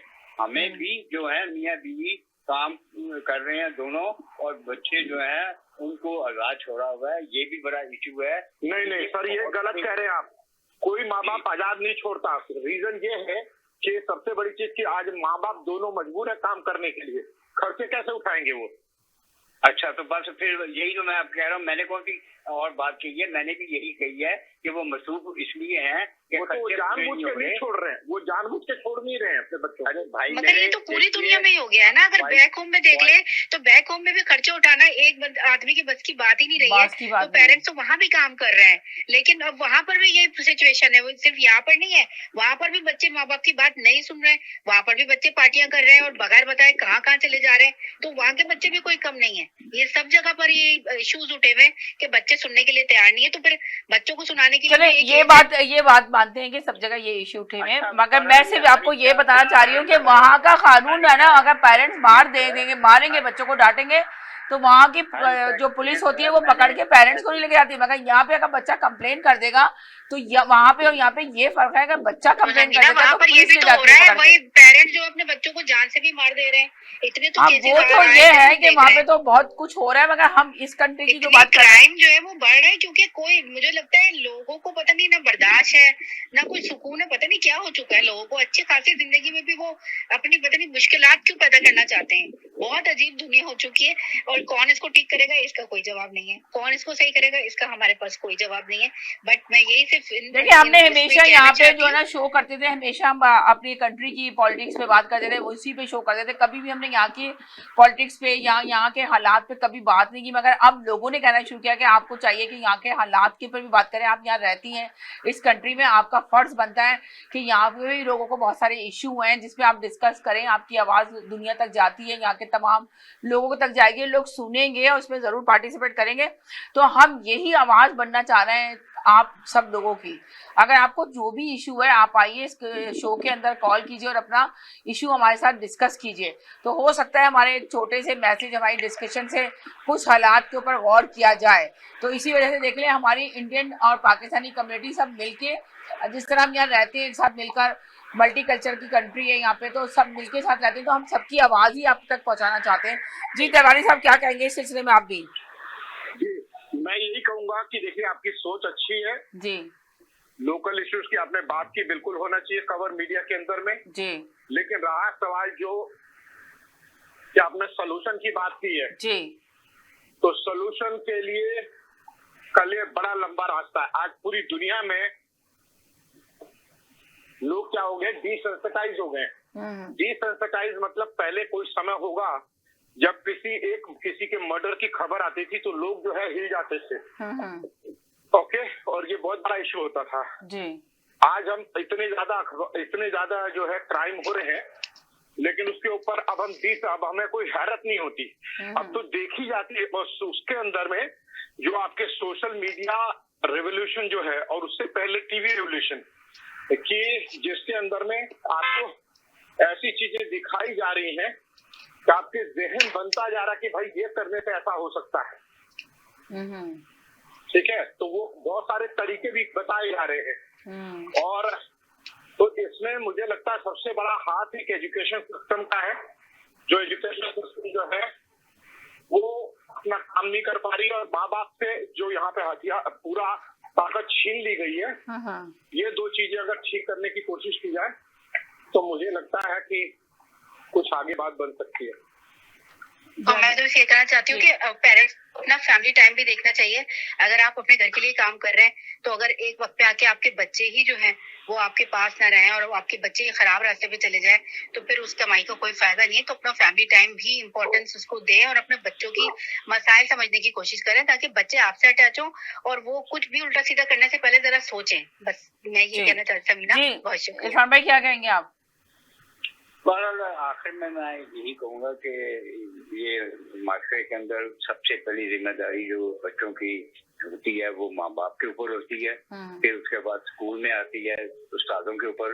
लिहाजा हम ये देख तो रहे हैं कि उस्ताद जो हैं आज के और पहले जो हमारे बच्चे पढ़ते रहे हैं उनको काफी तरीके से लॉ बताया गया कि कैसे ओबे करना है लॉ को और क्राइम से कैसे बचना है, सच बोलना है, झूठ नहीं बोलना है, ये चीजें जो दी जाती हैं। लेकिन मैंने अक्सरियत यहाँ पे देखी है पेरेंट्स की, क्योंकि यहाँ पे वो चीजों को मैनेज करने के लिए मियाँ बीवी दोनों जो है ना वो काम पे जुट जाते हैं, काम पे चले जाते हैं और बच्चों पे तवज्जो, हालांकि वो सारी कोशिशें अपनी बच्चों के लिए कर रहे होते हैं, लेकिन ये भूल जाते हैं कि खाली पैसे से उनकी तरबियत जो है वो सही नहीं हो सकती जब तक कि उनके साथ मीटिंग ना की जाए, उनको साथ बैठा ना जाए, गुफ्तगू ना की जाए, उनको बताया ना जाए, तब तक यानी कि जिसको हम कहते हैं तरबियत, अगर तरबियत ना होगी तो वो तालीम जो है ना वो जीरो हो जाती है। और अगर तालीम हो और तरबियत ना हो तो इंसान के पास इतना नहीं रहता, और अगर खाली तरबियत हो और तालीम ना हो, यानी कि आपका कहने का मकसद ये है कि तालीम और तरबियत दोनों की जरूरत होती है। अगर आप तालीम दिला रहे हैं तो आप तरबियत भी दें, अगर तरबियत नहीं देंगे और सिर्फ तालीम ही देते रहेंगे तो वो फायदा कुछ नहीं होगा। मगर हमारा सवाल अभी वहीं पे अटका हुआ है कि ये जो हालात है इस पे कैसे काबू पाया जा सकता है। जिस तरह के हालात इस कंट्री के चल रहे हैं, जिस तरह के आप भी सुनते होंगे, पहले आपके कभी आप बता दें 15 साल पहले कभी आप इतने ज्यादा ऐसे वाकया सुनने में आते थे, आपकी नजर से गुजरते थे क्या? रेशो तो इतना ज्यादा नहीं था। देखिए 15-20 साल पहले पॉपुलेशन भी तो देखिए इतनी नहीं आई थी यहाँ पे, नेचुरली अब पॉपुलेशन भी ज्यादा हो गई है, लेकिन जो एनफोर्समेंट है उसके एम्प्लॉय जो है वहाँ के वहाँ है, ज्यादा फर्क नहीं पड़ा। और देखिए गवर्नमेंट का काम है कि वो बजट जो है सड़कों पे और दूसरी जगहों पे तो लगा रही है बिंदा, और सड़कें भी जो हैं वो जो बन रही हैं और सड़कों को जैसे बनाया जाता है वो भी एक बहुत बड़ा इशू है, वो भी एक बहुत बड़ी माफिया है। ये कंस्ट्रक्शन कंपनियां इज अ बिग माफिया, समझ रही ना। और बात यह है कि कई इश्यूज हैं, आप बात करती हैं वो खत्म नहीं होंगे। हर हाल जी चीजें जो बहुत ज्यादा हैं। सही कह रहे हैं, महाराष्ट्र में चीजें तो बहुत ज्यादा फैल रही हैं, बहुत ज्यादा जो है ना इस तरह के, यही कहा है ना कि जब लोगों को ज्यादा, स्टूडेंट ज्यादा आ गए, लोग ज्यादा बुला लिए, महंगाई उरूज पे चली गई, लोगों के पास रहने के लिए आप सोचिए घर तक नहीं है। अंदाजा लगाएं एक बेसमेंट के अंदर कितना लड़का रह रहा है, स्टूडेंट्स रह रहा है, इसके वजह से पैसे नहीं है। एक मकान वाले से एक स्टूडेंट ने डील बना ली और उसमें 5, 6, 7, 8, 10 लड़कों को एक साथ रखा हुआ है। तो फिर बताएं फिर महंगाई का क्या आलम होगा, कैसे लोग सर्वाइव करेंगे। तो फिर इसी तरह के क्राइम होना शुरू हो गए इस मुल्क के अंदर भी। आप देखें जिस तरह उसमें मेरी कॉलर ने आपको बताया कि उनके साथ ऐसे हादसे हुए, और जब कंप्लेन लिखवाई तो कंप्लेन का नतीजा क्या निकला। यहाँ पे तो लोग सिर्फ सोचेंगे कंप्लेन ही ना लिखवाए। अरे आप कंप्लेन लिखाने जाते हैं तो वो उसकी क्रिमिनल की थोड़ी इन्वेस्टिगेशन करते हैं, वो इन्वेस्टिगेशन तो आप शुरू कर देते हैं। अजीब यानी कि तरबीयत ही है। वो आपसे पूछेंगे आप कहाँ काम करते हैं, आप कितने बजे आए, आप क्या करते हैं, रात को कितने बजे सोते हैं, पुलिस वाला ये शुरू कर देगा आपसे। अब भाई मेरे जिसने हमारे साथ क्राइम किया उसकी आप दीजिए खुदिया, उसकी बात की पूछिए, उसकी रिपोर्ट लीजिए। अजीब तमाशा है यहाँ पे। नहीं सर, ये पूरी दुनिया के अंदर में सारे पुलिस वाले यही करते हैं। सबसे पहले आपसे जब मिलेंगे, आपने कोई कंप्लेंट दिखानी तो उसके पहले आपकी इंफॉर्मेशन लेंगे और उसके बाद में आपके साथ में क्या घटना हुई है, क्या आपके साथ में बुरा हुआ है, वो उससे जानेंगे। तो ये इन्वेस्टिगेशन का तरीका। एक लिमिट तक लेंगे, एक लिमिट तक। आपकी बात सही है, आप सही कह रहे हैं, लेकिन एक लिमिट तक है। यहाँ तो वो आप पे ही टाइम खर्च कर देंगे सारा। हाँ, अब ये तो खैर समझ सकता हूँ मैं जो आप बोल रहे हैं। ये तो बहुत लंबा समझ लिया, एक तवील टॉपिक है। जिस तरह तिवारी साहब ने कहा कि काफी लंबी डिस्कशन चलेगी, मगर बहुत शुक्रिया आप लोगों का कि आप आए। मैंने तो चाही थी कि थोड़ा सा पाकिस्तान की पॉलिटिक्स में बात करें, मगर टाइम इस चीज की इजाजत नहीं देता। 5 मिनट। तिवारी साहब आपका बहुत शुक्रिया, थैंक यू सो मच। मैं तो एक सवाल पाकिस्तान की बात की, इमरान खान का 5 तारीख को छूट रहे हैं क्या? सुना है 5 तारीख को कोई वहाँ पे नहीं, वो तहरीक शुरू होने वाली है। तो मैं इरफान भाई से सिर्फ 5 मिनट है मेरे पास, तो मैं इरफान भाई का मैसेज लेना चाह रही हूँ कि इरफान भाई बताइए कि पार्टी के अंदर खुद इख्तलाफात हो रहे हैं, आप क्या कहेंगे कि पार्टी में ये तहरीक शुरू होगी या तहरीक शुरू होने से पहले ही खत्म हो जाएगी? इरफान भाई आप अपना तजिया देंगे इस सिलसिले में? 5 मिनट ऐसे हमारे पास शो को खत्म करने में। जी, बहरहाल बात यह है कि पार्टी के अंदर वो जो जारी थी एस्टेब्लिशमेंट होना, वो हो गया काम। ये जो आपस में जो लोग हैं, पार्टी के जो कारकुन हैं या पार्टी के ओहदेदार हैं, वो आपस में ही एक दूसरे से क्लैश कर रहे हैं कई चीजों के ऊपर, और वो दंगा मुश्ती हो रही है। लिहाजा पार्टी का जो फ्यूचर है वो बहुत ही यानी कि अंधेरे में लगता हुआ नजर आ रहा है। लेकिन ये जहाँ तक है कि इमरान खान छुट जाएगा, ये तो हर दूसरे दिन खबर आ जाती है कि बस जी अटियाला झील के बाहर हम जा रहे हैं और ये हो रहा है। नहीं, सवाल ये पैदा होता है कि ये जो पार्टी की तहरीक जो इमरान खान साहब ने कहा, वो तो आप छोड़ दें कि छूटेगा नहीं छूटेगा, पर डिपेंड करता है कि ये तहरीक इंसाफ की अपने लोगों में जो इख्तलाफात पैदा हुए हैं, लीड कौन करेगा पहले ये बताइए ना। यही तो सवाल है, यही तो मैं आपसे क्वेश्चन कर रही हूँ। इख्तलाफात हुए हैं, पार्टी बनी है, अभी आप छोड़ देंगे तो पार्टी है, तो फिर आखिर इमरान खान ने जो बनाई है, जो जिनके लीडरों को बाहर छोड़ा हुआ है, तो ये लीडर क्या करेंगे? लीड कौन करेगा? अलीमा खान लीड करेंगी या कोई जो लीडर बने हुए हर पार्टी के अंदर वो करेंगे? अली अमीन गंडापुर करेंगे क्या? सवाल यहाँ पर ये है। मेरे नजदीक इमरान खान को चाहिए कि आप खुदा के लिए ये फैसला जेल में करें। मैं जहाँ तक जाती तौर पर समझता हूँ कि अलीमा बाजी जो है वो सूटेबल है तहरीक को लीड करने के लिए। अमीन गंडापुर भी नहीं है, दूसरा बीबी भी नहीं है। अलीमा बाजी जो है वो क्योंकि उसकी बड़ी बहन है और वो समझिए बेशक वो सियासतदान नहीं है और नहीं रखती, लेकिन एक एज ए लीडर वो एक सिंबल है इमरान खान की बहन का, तो आवाम की जज्बात जो है उनके ज्यादा जो है वो अटैच हो गए, मेरा जहाँ तक जाती राय है। यानी कि आप ये कहना चाह रहे हैं कि अलीमा बाजी को जो है ना लीड करना चाहिए, राइट? जी मेरा ये जाती है। तो मगर है ना जी समीना जी, एक बात कहूँ मैं जी, हम लोग सब बड़ी जमहूरियत की बात करते हैं, लेकिन अंत में जब बात आती है तो हम हमेशा फैमिली देखते हैं। मतलब ये सिर्फ बात नहीं, तो फिर क्या गलत किया अगर नवाज शरीफ ने अपने भाई को दिया, फिर भाई बाद में बेटी को, तो उनका खानदान अगर राज कर रहा है, क्योंकि हमारी भी यही सोच है कि इमरान खान के बाद उनकी फैमिली से ही कोई आना चाहिए, क्योंकि पार्टी तो फैमिली की हो गई। पार्टी देखिए जी, आपने सही कहा कि मारूसी सियासत पे इमरान खान ने बहुत ज्यादा तनकीद की थी, मगर अभी जो हालात हैं जी भाई साहब, मैं ये नहीं कह रहा कि वो सियासत में आए, बात तो जब लीड करने की बात कह रहे हैं आप, पार्टी में और भी तो लीडर होंगे। बात सुन लीजिए, ये है एक दूसरा सेकंड इशू, ये सियासत की लीडरशिप का इशू नहीं है कि लीडरशिप किस कमी नहीं है, ये लीड का है तहरीक की लीड जो है वो उनकी रिहाई के लिए है, ना कि कोई सियासत कैंपेन के लिए है। फर्क है बहुत, ये देखिए ना आप, इश्यूज में फर्क है, समझिए।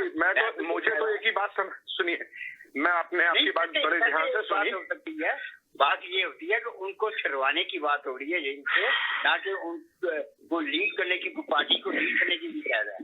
मैं तहरीक को जो एजुकेशन है उनके छुड़वाने की, उसके अंदर वही बंदा होना चाहिए। देखिए मैं वहाँ पाकिस्तान में नहीं रहता, पाकिस्तान की ज्यादा जानकारी नहीं है मुझे, लेकिन मेरी समझ में एक अगर डेमोक्रेसी के लिए, सही डेमोक्रेसी के लिए इमरान खान की पार्टी खड़ी हुई, डेमोक्रेसी पार्टी के इलेक्शन के लिए है। सर बात तो कंप्लीट करने दे मुझे, बात तो कंप्लीट करने दें। तो उसमें सुनिए, पूरी बात सुनिए, ये बड़ी प्रॉब्लम है हम लोगों के बीच में। हम लोग बंदे की बात, ये बंदे की बात देखें, एक सेकंड, आपकी बात सुनिए, मैं उसका जवाब दे रहा हूँ, तो ध्यान से अब आप सुनिए, आपकी बात खत्म होगी तब मैं बोल रहा हूँ ना। नहीं, मैं मेरा जो आप गड़बड़ कर रहे हैं ना। अरे सर, फिर वही कर रहे हैं आप, अभी फिर वही कर रहे हैं कि मैं, मुझे बोलने नहीं दे रहा, सांस भी नहीं लूं क्या? सुन लीजिए, मैं ये कह रहा हूँ कि आम रूप से हम सभी लोग अगर किसी पार्टी के अंदर में, हम वही पब्लिक हैं कि अगर किसी पार्टी के अंदर में प्रेसिडेंट या फैमिली के ज्यादा लोग होते हैं तो हम कहते हैं लो जी, ये फैमिली के सारे लोग बैठ के मलाई खाएंगे, और ये करते हैं। नहीं, बस सवाल यहाँ पे ये बात है, देखिए आपने कहा इमरान खान, तो लीडरशिप, सुनिए, लीडरशिप की बात कर रहा हूँ, उसकी भी बात कर रहा हूँ मैं, वहीं पे आ रहा हूँ मैं, कि इमरान खान के साथ में पूरी मुहिम को लीड करने वालों में खाली इमरान खान का चेहरा था, नाम था, लेकिन उन्होंने सेकंड और थर्ड इन कमांड बहुत सारे लोग बनाए होंगे जो साथ में होंगे, ये सारी चीजें। लेकिन मैं ये नहीं इनकार करूंगा, असल में उन्होंने बहुत सारे लोग बनाए, मगर वो लोग फेयर होके काम नहीं कर रहे हैं पार्टी के साथ सही नहीं है, सिंसियर नहीं है, जिसकी वजह से कहा जा रहा है, पार्टी को क्या कहा जा रहा है कि उनकी बहन सियासत में नहीं है, उन्होंने अपनी बहन को सियासत में नहीं लाए, ना अपनी औलाद को सियासत में लेकर आए, मगर अब ये नतीजा पहुंच गया है कि कहा जा रहा है कि उनकी बहन ही लीड करेंगी तो पार्टी आगे चलेगी। ये इस वजह से बोला जा रहा है, मजबूरी के तहत। क्या कहेंगे आप इस सिलसिले में? समीना जी, ये बात नहीं है कि वो क्या कहते हैं पार्टी में लोग नहीं है, जो असल लोग थे ना, जो सही मायने में नजरियाती तौर पे इमरान खान के जो लोग थे, वो तो बेचारे सारे छुपे हुए हैं। उनके लिए तो मुसीबत ही है। हमाद अजहर हो गया, यासीन राशिद हो गई, मुराद सईद हो गया, कासिम वो जो सूरी हो गया, समझिए ना, और कासिम सूरी था, हमाद अजहर थे, और है ना कहते ना ये यास्मीन राशिद थी, मैं पूरी बात उनकी बात कर रहा हूँ जो कि असद उमर थे, या बिल्कुल सही कह रहे हैं, ये वो लोग तो है ही नहीं ना, सामने नहीं है ना, अब तो दूसरे लोग हैं। ये लोग तो सारे बैकफुट पे चले गए, और जो बाकी जो थे उनको के लोग आगे आ गए, और एस्टेब्लिशमेंट में एक गेम डाली, और वो गेम में कामयाब हो गई है इस वक्त। लेकिन मैं समझता हूँ, मैंने जो कहा ना अलीमा बाजी को, क्योंकि अलीमा बाजी कोई सियासी ना वर्कर थी ना वो है, वो जद्दोजहद कर रही हैं, वो कई दफा कह चुकी हैं कि मैं अपने भाई के लिए कर रही हूँ कि मेरा भाई जो है किसी तरह भी इस तकलीफ से बाहर आ जाए, ठीक है। वो कोई सियासी, बेसिकली यहाँ पे आप गलत है सर, सॉरी। अच्छा जी, क्या इमरान खान, सुनिए, इमरान खान की फैमिली है, बिल्कुल उनका बनता है कि वो कोर्ट में जाएं, जो कुछ भी करना है, लेकिन जिस इमरान खान की आप बात कर रहे हैं या हम सभी बात कर रहे हैं वो नहीं, देखे इन्होंने बहुत अच्छी बात की। देखे वो नहीं, पब्लिक के एक नेता भी हैं। हाँ। और मेन चीज ये पब्लिक आप कर रहे हैं, फैमिली का नहीं प्रॉब्लम है, ये पार्टी का और पब्लिक का प्रॉब्लम है। तो पब्लिक के लीडर्स इसमें इन्वॉल्व होकर, मेरा कोई मतलब नहीं है, तो मेरी हलीमा या जो हदीमा बहन है उनसे कोई वो नहीं हो, इमरान खान की बहन है मेरी। तो वो सारी चीजों में जो पॉलिटिकल लीडरशिप होती है वो डिसाइड करती कि इस टाइम पे किसको चेहरा बनाना चाहिए, क्या हमें पब्लिक का कहां से सपोर्ट मिलेगा। डेफिनेटली अगर वो है, वो बहन है और उनके भीतर अपनी, कई बार लोग जो है एक आम आदमी की, एक ऐसा आदमी जो उनके बीच से उसकी आवाज सुनते हैं, क्योंकि वो पॉलिटिक्स में नहीं, यहाँ पे भी माइक करनी को अगर मिला है प्रधानमंत्री की लीडरशिप तो इसी कारण मिली कि नॉन पॉलिटिकल थे, उनके ऊपर कोई बैगेज नहीं था। तो हो सकता है, मेरा ये नहीं, लेकिन मैं कह रहा हूँ बाय प्रिंसिपल सिर्फ फैमिली के मेंबर्स को लेकर के हम जब आगे बढ़ते हैं तो ये हमारी अपनी सोच बताती है कि हम कितने जमहूरी इंतजाम में यकीन रखते हैं। जी, वो तो आपने सही कहा, मगर सवाल यहाँ पे यही है कि इमरान खान जो है, जो आपने कहा ना कि ये तो वो नवाज शरीफ भी तो अपने भाई को लेकर आया, अपनी बेटी को लेकर आया, तो फिर इमरान खान भी वही कर रहा है, तो ये तो आप लोग की रिश्तेदारी की सियासत हुई। तो मैं आपको सिर्फ ये बताना चाह रही हूँ कि इमरान खान को तो मारूसी सियासत पे बहुत बड़ी आवाज उठाई थी, मगर मजबूरी के तहत अब सब लोग, अवाम ही कह रही है, लोग ही कह रहे हैं कि इमरान खान को चाहिए कि अपनी बहन को पार्टी को तहरीक चलाने के लिए उनको लीड करने की इजाजत दी जाए, वरना इमरान खान तो हमेशा से खिलाफ थे, मगर पार्टी में ऑनेस्ट नहीं है लोग। तो सिर्फ ये कहूंगा, मैं सिर्फ इसलिए मैंने कहा कि ये जो पब्लिक है उसको खुद उसके भीतर जमहूरियत क्या है किस नहीं है, उसके भीतर खुद भी नहीं है, तो वो उसको जो बाकी जगह पे हम यहाँ देखते हैं अपने राइट्स के लिए भी, अपनी ड्यूटी के लिए भी, कनाडा खाली वर्कर से नहीं बना है, हम तुलना कर रहे हैं कि कनाडा के अंदर में अगर आप देखें तो लोग आगे बढ़ करके सफाई के ऊपर तरजीह देते हैं, उसके अलावा जो है रिस्पेक्ट करते हैं लॉ की, जब वो जाते हैं कहीं पर लाइन में खड़े, बीच में कोई धक्का मुक्की नहीं करते, तो सर्टेन चीजें जो नॉर्मल कर्टसी है उसे हम लोग यहाँ पर करते हैं। कुछ इसी तरह की चीजें वहां पर भी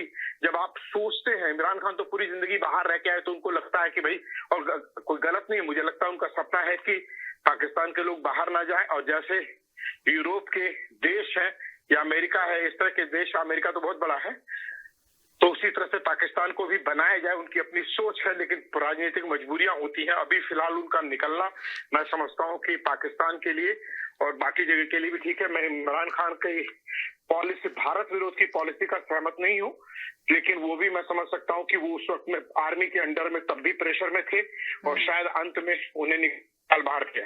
चलिए, बहुत शुक्रिया, थैंक यू सो मच, आपने बड़ा अच्छा मैसेज दिया कि इस वक्त पाकिस्तान को भी बहुत जरूरत है और तमाम ममालिक को जरूरत है कि इमरान खान को बाहर आना चाहिए।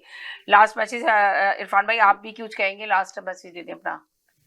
बिल्कुल सही बात है कि हमें अगर अमन से रहना दुनिया में तो एक दूसरे को बर्दाश्त करना होगा और पॉजिटिव सोच को आगे लेके जाना होगा, आगे जाना होगा, यकीनन बहुत सही से, जो कि एक ख्वाब है, ड्रीम है, बस मैं दुआई कर सकता हूँ और कुछ नहीं। चलें जी, बहुत शुक्रिया, थैंक यू मच आप लोगों का। मैं एक छोटे से ब्रेक की तरफ जा रही हूँ, कहीं जाइए, मैं साथ रहिए, ब्रेक के बाद वापस आते हैं। बहुत शुक्रिया आपका भी और आपके साथ बहुत शुक्रिया जी, बहुत शुक्रिया इरफान साहब, बहुत शुक्रिया आपको। अस्सलाम वालेकुम, मैं हूँ जवेरिया एहसान और आप देख रहे हैं आवाज़। इसराइल की जानिब से ईंधन और इमदाद की मुसलसल नाकाबंदी के बायस गजा में गजाई किल्लत संगीन सूरत इख्तियार कर गई है। गजा के अल-शिफा अस्पताल में 35 दिन का एक नौमौलूद बच्चा भूख से जान की बाजी हार गया। अस्पताल के डायरेक्टर डॉक्टर मोहम्मद अबू सलमिया ने अल जज़ीरा को बताया कि ये बच्चा इन 2 अफराद में शामिल है जो गुज़िश्ता रात गजाई किल्लत के बायस अस्पताल में दम तोड़ गए। अल जज़ीरा की रिपोर्ट के मुताबिक अमरीकी हिमायत याफ्ता इमदादी मराकज़ को मकामी फ़िलिस्तीनियों ने मौत के जाल करार दिया है, क्योंकि वहाँ से खुराक हासिल करने की कोशिश करने वालों पर इसराइली फ़ौज फायरिंग करती है। खैबर पख्तूनख्वा असम्बली में हुकूमत और अपोजिशन का इजलास ख़त्म हो गया। इजलास में वज़ीर आला Ali Amin Gandapur, opposition leader doctor Ibadullah और स्पीकर बाबर सलीम सवाती शरीक थे। इजलास के बाद वज़ीर आला अली अमीन गंडापुर ने मीडिया से गुफ्तगू करते हुए कहा कि अपोजिशन और हुकूमत के दरमियान धोखाधड़ी नहीं होगी। वज़ीर आला ने कहा कि हॉर्स ट्रेडिंग और डोंकी ट्रेडिंग कहता हूँ, घोड़ा एक बड़ा काबिल इज़्ज़त जानवर है। मैं खुद घोड़ों का बहुत शौकीन हूँ। देखा जाए तो गधा भी खिदमत करने वाला जानवर है। उन्होंने मज़ीद कहा कि सेनेट में ख़रीदो फ़रोख्त इससे भी घटिया काम है। फ़ैसला किया है कि सेनेट में ख़रीदो फ़रोख्त नहीं होनी चाहिए। सूबे की तारीख़ में पहली बार इतना अच्छा फ़ैसला हो रहा है। इससे पहले पंजाब सेनेट इंतख़ाबात में हमने यही किया है। पेशावर हाई कोर्ट के हुक्म पर गवर्नर खैबर पख्तूनख्वा ने मखसूस नशिस्तों पर मुंतखब होने वाले अराकीन से हल्फ ले लिया। Chief justice Peshawar high court ने मखसूस नशिस्तों पर हल्फ बर्दारी के लिए गवर्नर KP को नामजद किया, जिसके बाद गवर्नर हाउस पेशावर में हल्फ बर्दारी की तकरीब का इनेकाद किया गया। तकरीब का आगाज़ तिलावत कुरान पाक से हुआ, जिसके बाद गवर्नर कुंडी ने मखसूस नशिस्तों पर मुंतखब होने वाले 25 अराकीन से हल्फ लिया। मखसूस नशिस्तों पर मुंतखब अराकीन ने रजिस्ट्रार पेशावर हाई कोर्ट के पास दरख्वास्त दायर की थी। KP असम्बली इजलास में कोरम की निशानदही पर इजलास मुलतवी हुआ। असम्बली इजलास मुलतवी होने पर मखसूस नशिस्तों पर मुंतखब अराकीन से हल्फ नहीं लिया गया। नायब सदर पीपल्स पार्टी सेनेटर शहरी रहमान ने भारत की जानिब से लेजेंड्स क्रिकेट लीग में पाकिस्तान के खिलाफ खेलने से इनकार पर शदीद रद्द-ए-अमल दिया है। अपने बयान में शहरी रहमान ने कहा कि मोदी के नक्शे कदम पर चलने वाले भारतीय क्रिकेटर्स ने खेल को नफरत की नज़र कर दिया। मैदान जंग में शिकस्त, सफारतकारी में नाकामी और अब खेल से फरार भारत हर महाज पर शर्मिंदगी का सामना है। उन्होंने कहा कि भारतीय खिलाड़ियों का नफरत और तासुब से आलूदा तर्ज अमल उनकी मोदी प्रस्त ज़हनियत की इक्कासी करता है। खेल तो अमन, रवादारी और बाहमी एहतराम के पैगाम्बर होते हैं, मगर भारत ने यहाँ भी तंग नज़री का मुजाहिरा किया। ISPR समर इंटर्नशिप 2025 के तलबा ने यादगार शहदा का दौरा किया। तलबा ने यादगार शहदा पर फूल चढ़ाए और दुआ की। तलबा की नम आँखों ने अकीदत के दीप जलाए। वतन के जानिसारों को इंटर्नशिप के तलबा ने शानदार खराज अकीदत पेश किया। तलबा का कहना था कि हमारे शहदा हमारा फ़ख्र हैं और हम अपने शहदा को कभी नहीं भूल सकते। हम फ़ौज से हैं और फ़ौज हमसे है। यादगार शहदा सिर्फ संगे मरमर और पत्थरों से नहीं बनाई गई, बल्कि हमारे शहदा के खून से बनाई गई है। पाकिस्तान बांग्लादेश के खिलाफ T20 सीरीज़ के पहले मैच में पाकिस्तान की बैटिंग मुकम्मल तौर पर नाकाम हो गई और पूरी टीम 110 रन पर ढेर हो गई। पाकिस्तान ने बैटिंग शुरू की तो दूसरे ओवर में 18 के स्कोर पर साइम अयूब 6 रन बनाकर तस्कीन अहमद की विकेट बने, जिसके बाद बैटर्स की लाइन लग गई और एक मौके पर 40 के मजमूई स्कोर पर पाकिस्तान के 5 खिलाड़ी पवेलियन लौट गए थे। मोहम्मद हारिस 4, कप्तान सलमान अली आगा 3, हसन नवाज 0 और हसन नवाज 3 रन बनाकर आउट हुए। फ़खर जमान और खुशदिल शाह ने 6ठी विकेट की शराकत में टीम का स्कोर 70 रन तक पहुंचाया, मगर फ़खर 44 रन की इनिंग्स खेलकर रन आउट हो गए। बांग्लादेश के शहर मीरपुर में शेर बंगला नेशनल स्टेडियम में खेले जा रहे सीरीज़ के पहले T20 मैच में मेज़बान टीम के कप्तान लटन दास ने टॉस जीतकर पाकिस्तान को पहले बैटिंग की दावत दी। बरतानवी कंपनी ने दुनिया की तेज़ तरीन ई स्कूटर की रुनुमाई कर दी। ये स्कूटर 100 मील फ़ी घंटे की रफ्तार से सफ़र करने की सलाहियत रखती है। टर्बो नामी ये ई स्कूटर बरतानवी कंपनी बो का मंसूबा है, जो इसको एक मॉन्स्टर करार देते हैं। बो के CEO ऑस्कर मॉर्गन के मुताबिक जैसे जैसे टर्बो की तख्लीक आगे बढ़ी, उनकी टीम को एहसास हुआ कि वो एक मॉन्स्टर बना रहे हैं। उनका कहना था कि ई स्कूटर मकामी सतह पर लोगों की नकलो हरकत को तेज़ी से बदल रही हैं, लेकिन उनका मेन स्ट्रीम ऑटोमोटिव कल्चर में शामिल होना अभी बाकी है। टर्बो का बनाया जाना कंपनी के इन मुस्तकबिल की बरकी गाड़ियों को उठाकर सफ़े अव्वल के ऑटोमोटिव परफॉर्मेंस पर ला खड़ा करना है। रिहाम खान ने इंकशाफ किया है कि उन्हें कत्ल की धमकियां दी गईं। क्रिकेटर ने भी धमकाया। रिहाम खान ने कहा कि मैंने बहुत बार अपने इंटरव्यूज़ में ये बताया है, अब तो मैं इस पर बात भी नहीं करती कि अब वो मुश्किल में हैं और उनके बारे में बात करना अब मुनासिब नहीं है। मैंने तब बात की थी जब लोग इक़्तिदार में थे, इस्टेब्लिशमेंट उनके पीछे खड़ी हुई थी। मुझे एक क्रिकेटर ने भी फ़ोन करके कहा कि आपकी 2 बेटियां हैं, आप पर मुझे बहुत तरस आता है, आप जाएं रिलैक्स करें। वज़ीर आला पंजाब मरियम नवाज शरीफ ने फ़रोग़ तालीम के लिए सूबे में school on wheel mobile library on wheel mobile library शुरू करने का फ़ैसला कर लिया। स्कूल ऑन व्हील दूर दराज और दुश्वार गुजार इलाकों में बच्चों को ज़ेवर तालीम से आरास्ता करेगा। स्कूल ऑन व्हील इलेक्ट्रिक रक्शे में बनाया जाएगा जिसकी छत पर सोलर पैनल लगाए जाएंगे। स्कूल ऑन व्हील में मौजूद टीचर किसी गली मोहल्ले या बस्ती में छतरी नुमा साइबान के नीचे फोल्डिंग कुर्सियाँ लगाएंगी। स्कूल ऑन व्हील में पढ़ने वाले बच्चों को किताबें भी मुहैया की जाएंगी। इसी तरह स्कूल ऑन व्हील में नन्हे बच्चों की दिलचस्पी के लिए पेंटिंग का सामान भी मौजूद होगा, जबकि छोटे बच्चों की दिलचस्पी के लिए मुख्तलिफ एजुकेशनल टॉयज़ भी रखे जाएंगे। वफाकी वज़ीर दाखिला मोहसिन नकवी ने खैबर पख्तूनख्वा के थाना बका खैल पर भारतीय हिमायत याफ्ता दहशतगर्दों के हमले को नाकाम बनाने पर खैबर पख्तूनख्वा पुलिस को ज़बरदस्त खराज तहसीन पेश किया है। उन्होंने कहा कि पुलिस ने इंतहाई पेशावराना सलाहियतों और जवामर्दी का मुजाहरा करते हुए दुश्मन के मज़मूम अज़ाइम को खाक में मिला दिया। वज़ीर दाखिला ने अपने बयान में कहा कि खैबर पख्तूनख्वा पुलिस ने जिस बहादुरी से फितनाल हिंदुस्तान के दहशतगर्दों का मुकाबला किया वो काबिल फ़ख्र और लायक तहसीन है। हमला आवरों को मुंह तोड़ जवाब देकर पुलिस ने न सिर्फ थाने को बचाया बल्कि एक बड़े साने को भी टाल दिया। जनूबी कोरिया के तफरीही मकाम गैप्योंग में इतवार के रोज़ मिट्टी का तोदा गिरने और गाड़ियों के सैलाब में बह जाने के बायस 2 अफराद हलाक जबकि 2 लापता हो गए।